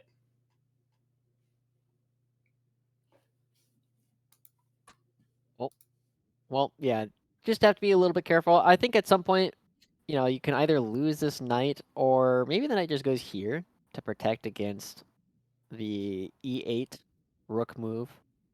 Just make sure you don't end up dropping the knight and get your king or rook into the action at the same time. But this game, we've seen Odin has been quite good at using their time and making sure that they find the correct moves so far in this tournament, and I'm expecting nothing less from them. I would definitely just look at this knight e2 as the first thing and just get it out of the way, make sure it's not under threat, allow myself to castle while my pieces are defended. But I agree. That or knight f3. Just move the knight. You can always step the king up to d2 if you want to, but okay. this also works. Maybe try to trade off the bishop for the queen. Just move the knight, castle, and then you would be very hard pressed to lose this position. Yeah. At that point, just because your king is safe enough, there's not enough enemy forces to really get anything done against you. Now we do But have to remember, last time we were watching Odin, they actually did lose a game on time. true. So we do have to note that now down to a little bit less than 2 minutes, as is Isaac. There are still ways for Isaac to kind of come back just based on the fact that Odin has been kind of struggling to actually close it out. It was the issue that they had last time, and surely here we're looking at an opportunity to castle. Yes, indeed. It's never too late to castle, is something that some people will say. Queen c3 check, picking up the pawn, maybe picking up the rook, depending on where the king goes. Queen f3 check. Anything really works here. But the most important thing is that you just do it kind of quickly, right? You're down to 90 Yeah. seconds. You don't want to get yourself in a position where you're at 20 seconds, as we saw earlier in our game. Things can go awry pretty quickly, right? You get under 10 seconds. It's so hard to try to pre-move, especially if the position is still any sort of complicated. Yeah. Now, one trick that does still arise in the position is if the castle does come through and this king was on the square, you would have the pawn pinned, and so there is a potential double attack onto the g2 square, bringing the position for Isaac. But from this position, this looks like it works in order to get the king away from the rook, but not only can the king move into range of the rook, you also have the bishop to block here. So it is a tougher spot to actually try and make some of these things happen. And Odin, less than a minute left on the clock, still has not found the knockout blow. Down to 60 seconds, becoming very concerned about the time for Odin here. 45 seconds on the clock. Finally finds castles, but getting down pretty low. If I'm Isaac right now, I'm probably just trying to make some kind of bishop move right here. Maybe bishop to g4 and just moving as quickly as possible, essentially trying to flag my opponent. Yeah, kind of what I was doing to Carl earlier, right? I don't know how to win this position, but I know that I can't really lose it as long as I'm putting some pressure on the position. And so, 39 seconds left on the board. The fork comes through and should be defensible, but you do have to be careful of different moves from the queen in order to get the king away. Right, just take that. I like that from Odin. Very determined. Probably rook e1 check. Probably rook f to e1. I would play here. Exactly. Bring the other rook in. Rook a to d1 along the main line here, and just continue. Finding checks. Bring the pieces in. This is a very hard position to. Really, it's a hard position to mess up. At this point, probably rook to e7 right now. Just bring it down the line. Exactly. Odin playing much more confidently. I think at this point, bringing the queen up to f7 as well, and there's probably going to be checkmate on the board within a couple of moves, I would imagine. Yeah, if the king doesn't go to h6, this is checkmate, and it is now on the board. Let's see if Odin can mate find one. it. Okay, missed the mate in Mate one, in but two. yeah, mate in two instead, and queen to g7 will be mate after the rook blocks this check. And Odin, 26 seconds on the clock, making everybody a little bit nervous, but he does find the win in the end. There you go. Odin, we know, has been one of our strongest players that we've seen thus far, right? Consistently finding very strong moves, even getting some of the moves that we kind of pointed out, like, oh, this would be a funny move, right? Like, just to see if he would actually kind of go for it. You pointed out the double check. We've looked at a couple different ways that you could move the knights into what feels like more danger, and they end up working out. And he just goes for them, right? I really like the fact that Odin is willing to just make opportunities for himself and try and find lines that he can have a little bit of fun with. Absolutely. I think, definitely has some very strong vision along the board. And I think he kind of is able to calculate a couple of moves into the future, right? Showing off some of those, 14, 1500 chops. with those sort of funny lines that we're coming up with, and I think that's really refreshing to see. Sometimes takes maybe a little bit too long to find some decisions, but in the end gets the job done, and that's all you can ask for, right? I have a lot of sympathy for that as well, though. Like, as somebody who plays a lot of 5+0 Blitz as, like, probably my most common time controller right now, that's one of my biggest problems as well, is I just run out of time. I spend too much time thinking, like, this position is really closed. I don't really know how to make progress. What pawns can I try and attack? But this is definitely a spot where I feel as though Odin's biggest issue has mostly just been trying to close out some of these games. And as we start loading into our second one, we do have to note that Isaac will be playing white in game 2, and Odin will be on the black side. But yet again, the version of Alehin's defense coming out after the Van Cruys opening and the ready opening quiet system, not an opening I have to admit I've ever seen played before. Yeah, I can't say I'm familiar with this. I'm also not super familiar with the move 1E3. I don't think that's super common. Obviously, it has a name, as they all do. But Yep. yeah, I've seen it as part of Hippos, mostly. Oh, that's true. That is true. I think the quiet system definitely an apt name for what we're watching right now. Yeah, not a lot of aggression coming through, but we do have the 4 knights already coming out. Good opening principles from both sides, right? Even though these positions tend to be very draw-ish, right? You tend to have a lot of situations where these positions end up as draws, where neither side is able to get a win. But this is definitely a spot where, at this level of play, almost every position is going to end in one side winning and losing. Yes, indeed. Draws not wildly common, I think. Really below, probably, I would say, like 2,000, even above that, because it's just there's a lot more mistakes. The game is a lot less precise, and there are, of course, some draws, but I think it, in high level chess, as the knight is just snapped up by Odin. I'll be honest, if I was playing as Odin, I would have taken a moment there to be like, is this really a free knight? Right, what's the trick? But yeah, what's the trick? Had there was more none. faith than I would have. Yeah. That's one of the big things, especially when people do unexpected moves early on in the game, is like, what's the trick? Why are they doing this? You got to look around. You especially need to look for opportunities to attack your king, right? Are there any checks in the position? This time there was none. It was just a pawn for a knight, and Odin quickly snapping it up and finds himself nearly +4 already, only 6 moves into the position. Indeed, very rapid, just kind of brings the knight back out and says, I will accept that knight. And doesn't want to be greedy, looking to push his advantage likely a little bit later. But a lot of opportunities here for the player with the black pieces. Yeah.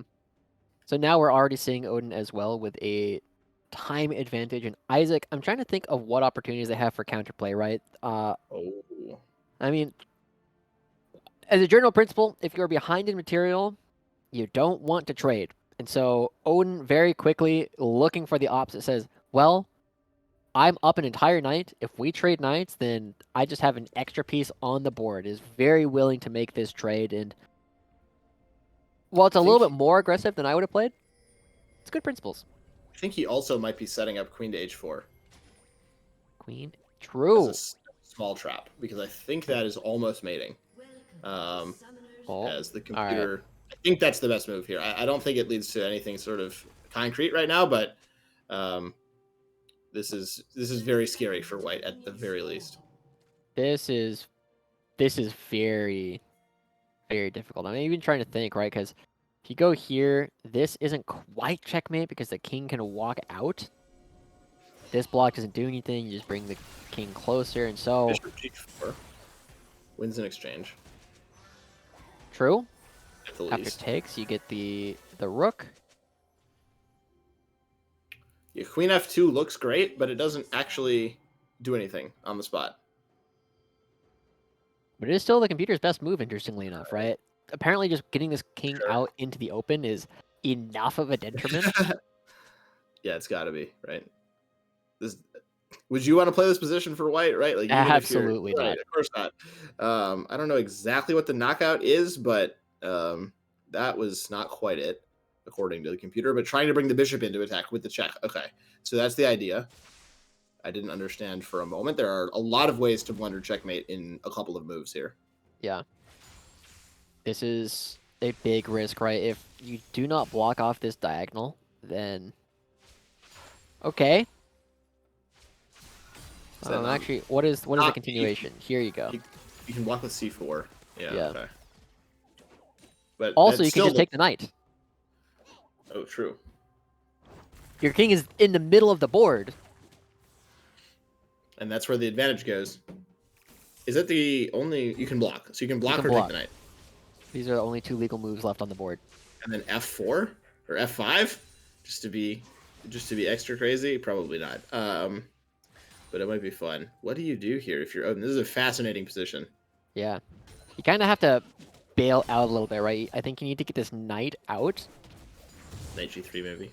Yeah, that's the first move that I was looking at as well, attacking both of these pieces. After the rook moves, you could still take it, so the rook has to go here, and you get a knight for free, or a bishop for free. Also, maybe some more crazy ideas. Takes on c4. Takes on c4. That is okay. Takes. Knight trying to make the king run. This is where if you had 30 minutes to calculate, you can come up with some fun things. I mean, I don't think that leads immediately to mate, but it moves the king around because the king's not going back. Yeah. I don't hate f5 just to lock the knight in place, right? It's already on a spot where the only thing that can take it is the king. Very true. Not a terrible idea either. See what he decides to go with. I think this is a good spot to take a little bit of time for him to just sort of think through the various options. I think knight g3 is very straightforward. It is straightforward, yeah. At least getting a pawn, I think, probably, or you're at least getting some sort of queen trade. We also have to be aware that knight c7 is in the position. Knight c7. Oh, yeah. True. I wonder if you can castle here. Queenside castle. Queenside castle. My initial thought is, after takes, rook over to e8, king goes back. Maybe. I mean, yeah, maybe. You'd also pin the knight if the king didn't move. So you could take the pawn on c4. Random thought finds queenside castle. The computer not a huge fan. Not a huge fan. I like the intuition though behind it. I like the the theory crafting. Right, he's bringing another piece to the attack. With queenside castle, that always feels good and is still better. Now takes. Isaac finds the best move. Is taking. Now, the big thing to kind of be worried about is, first off, this rook can come in. If this bishop moves, I don't know, here, then this rook can also come into the position as well. True. But now, for the first time, Isaac actually finds himself at a material advantage. The problem is, again, this king is just in the middle of the board. One king of the hill. True. The fun chess variant where you have to get the king to the center of the board, and that was the wrong move, evidently, which is that's the move I would have made. Same. I would have made that almost without thinking, and then tried to think. Yeah. Why is this so? Why does this give this? I guess the advantage was just based on one move, and it was not that one, because now the king is actually completely safe. Yeah. I would play king. I would play the rook back to d8. I know we talked about the kind of repetition earlier, and you're threatening to take the knight. True, because it is pinned. King. And I would hope my opponent doesn't notice. But honestly, reasonable. Not a great way to play chess, but white now better. Again, up a couple of pawns. Okay, double attacking. Attacking the queen, or the king, and the pawn defending the king. Obviously not out of the woods. A huge threat, actually. Yes. Right, not only is it attacking the rook here, it's defending this piece by virtue of counterattacking this, so you would have to attack with the bishop. A lot of fascinating ideas in this game so far. Yeah, I wonder if Queen G4 works here for white, because I feel like Isaac, as you already called out, is kind of out of the worst of it here, right? Like, this queen doesn't have a whole lot of moves that it can make. This attack is here. Even just like plugging up the hole with B3, I think could be I was very gonna- strong for Isaac. I think B3 is not a bad idea. Just to sort of right the ship a little bit. Yeah. Very tactical. But a concrete threat from Odin, right? Just taking on C4. Yeah. Waits for a spine. Plays B3. That was not the Not best move according to the Not the engine, way- but definitely fills in a lot of the holes. And again, just to back up a little bit, when we mean tactics, this is kind of when we look at those chess puzzles, right? Chess puzzles are about teaching you tactics, like concrete series of moves, like very specific. If you do this and they do this, then you can make this move, right? But you got to have like very specific moves that you can actually make in those positions. And right now, you know, this works, but the big worry is now if this queen ever moves off this, then suddenly the knight gets in and your defender is lost. So again, a lot of tactics in the position, a lot of ways that this can go right, and also a lot of ways that it can go wrong very quickly. Indeed. I think, the fact that this position is +2 is interesting, but not wildly relevant to the likely outcome of the game, right? I mean, I think Isaac maybe is favored right now since it looks like the attack is fizzled, but, a couple of wrong steps and it could be checkmate in, 2 moves. Yeah. Or whatever, right? If something goes wrong. So, bringing the bishop back. I don't love that move because it unpins the pawn. I would have probably played rook d8 again to just leave that pin there, as now Isaac, there's not really any threat here against him. My first inclination is again going back to the queen g4, because now the king cannot go onto the b7 square. It cannot capture the bishop, and it wouldn't be good even if you could. So it forces this move here, but oh no! Undefended rook. Just snaps it up, and it's all gone in the blink of an eye. An almost 10-point swing in evaluation as Isaac, loose pieces, they drop off. Just a small oversight. That rook is not defended. Honestly, a tragedy. Isaac had defended so well up until that point. But this is where time benefit really comes through. He had spent more than a minute on his prior move, but in 25 seconds, ends up hanging the rook. The queen g4 finally comes out. I think it's just a little bit too little too late, Josh. The king can step aside. And What's I think the follow-up? Yeah. I don't think there is one. I think queen takes on b3 is in the offing. The knight's jumping in. The rook is swarming down the center line as well. The knight can be captured potentially at some point if it's being too pesky of a defender. Odin considering his options. I think king b8 is fine. Yeah. I don't think you need to try to be fancy. The only other move that I'm really thinking about is rook e6. Oh, true. But as you already called out, right, there's a huge threat over here of queen taking on b3. Your pieces are not in a position. The only thing that I think is nice coming out for Isaac right now is he is up a minute on the clock, and we know Odin has been playing slowly. So I would love to see after this king goes, I think you do have to bring back, yeah. Bold. Computer not phased, but computers are often unfazed. I think b3 is just completely under threat. As is the knight on d5. I would probably chop that off. And then the attack is just the queen if that knight is gone. Avoids any, fork threat, random checkmate that might come through. Yeah. We'll see what Isaac chooses to go with now at this point. Position is very tough from this position, right? Losing this rook was holding this part of the board together. Now, again, I look at this to defend this, and even though you're going to lose this knight, you gotta play the clock a little bit in these kinds of positions just to make sure that you have something. Because while these pieces are not in the attack, Isaac does have ways to try and defend this position, but would just be devastating, right? Cutting off so many of the ways for the king, and Isaac doesn't find it. What does Odin think about it? I think whatever Odin does, he just needs to do so rapidly. Because It's still, there's so many pieces on the board that if you give him 30 seconds in this position, I think he loses almost every time. I think queen takes on b3 is very strong. That works first. But as a follow-up, queen takes on b3 clearly seems very, very good. After this takes, you do have to take this because this is also a threat. Can't afford to lose even more material from these positions. Deep in thought. Not entirely sure about what. Oh, okay. Attack. Threatening the queen trade, but the queen can get out of the way at the same time. Is giving a check. Still takes on b3. Okay, that Whoa. works. Only one legal move.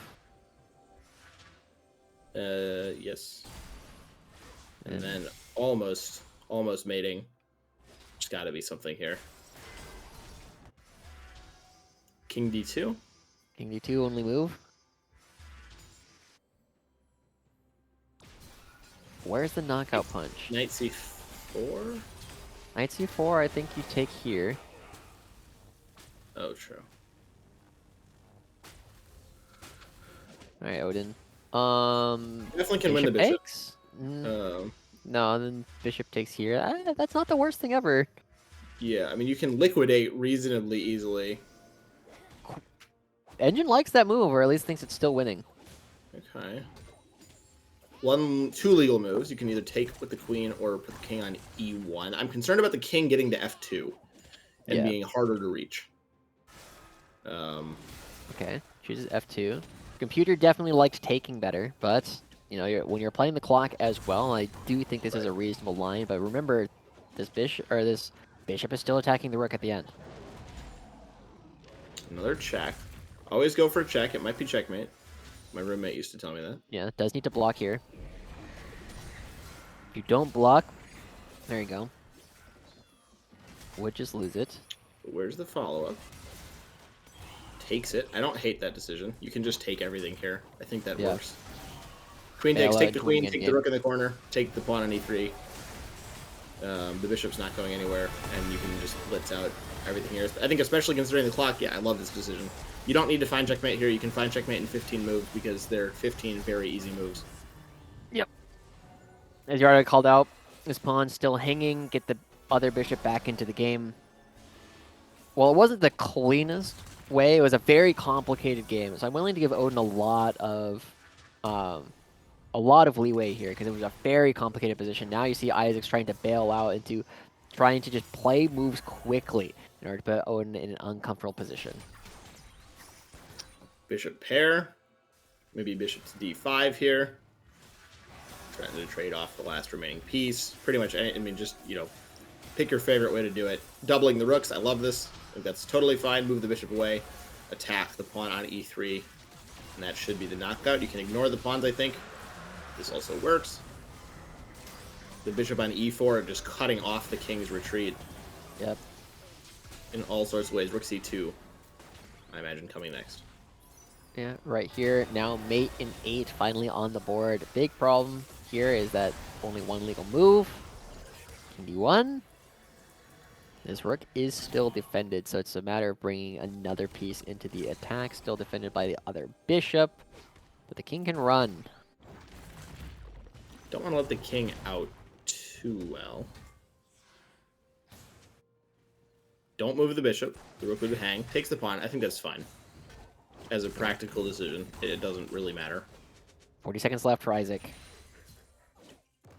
I would move the king out of the way. The black king out of the way. King c8.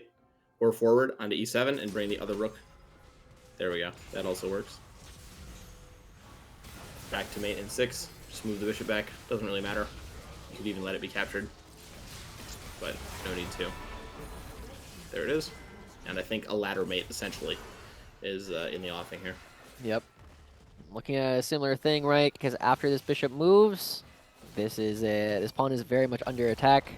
I think it's unlikely we end this with timeout, but Odin has been playing relatively slowly thus far. This could be another situation where Odin ends up going to game 3. Playing just a little bit too slow. 30 seconds left, but Isaac. Only Down less to than 10 10. seconds. Many, many ways to win, Yeah. as we keep saying. Yeah, just play moves at this point. Yeah. Play checks. This time, one of them actually will be checkmate. Oh, okay, picks up the Take bishop. I would just take the bishop. No real threat. No threat of stalemate either. There's so many pawns that can move. Everything's defended. And the time out as Odin improves to 3-0. A little bit heart-wrenching on the clock, but in the end, got the job done. That was definitely the most interesting game I think we've watched thus far, right? So tactically rich, so many attacking opportunities for both sides, and definitely a spot where, again, we look at Isaac and with a 1,000 rating difference between the two players, the fact that he was still able to take this to a situation where his opponent was only 20 seconds left on the clock, still very impressed with what we were seeing coming out from Isaac, but Odin still just too strong thus far, right? The only enemy he's really had to face with any real threat so far has been the clock. Yeah, indeed. I think the clock has been, a little bit of a struggle. Obviously, if you're winning with 20 seconds every time, that's great, right? But you do want to be careful. Last week, dropping that one game due to time and things like that just can get a little bit uncomfortable. So, especially in the positions when you're up so much material, you can move just a little bit faster. You can probably keep, 90 seconds on the clock instead. And that's going to be when you feel significantly more comfortable, I think. But with that, that's all we had, right? With the Western region coming to a close, Odin finds another 2-0 on the board. And so we got to remind everybody what else we have coming out here for the Stride Esports League over the next coming weeks. And remember, we have different games every single day, starting with Monday, League of Legends, Tuesday with chess, Fortnite Wednesdays, Rocket League Thursdays, and Valorant Fridays. So if you're still looking to cheer on the rest of your classmates, cheer on everybody else, this is a great time to do it. But we will continue going from east to west, right? Eastern, Central, Coaching Hour, and then Western. But for now, that's all we have coming through. The Stride Esports League Chess Tuesdays, once again with Joshi and Carl. Yes, I pointed the right direction this time. And that is going to be all that we have today for the Stride Esports League. And we will see you guys all tomorrow.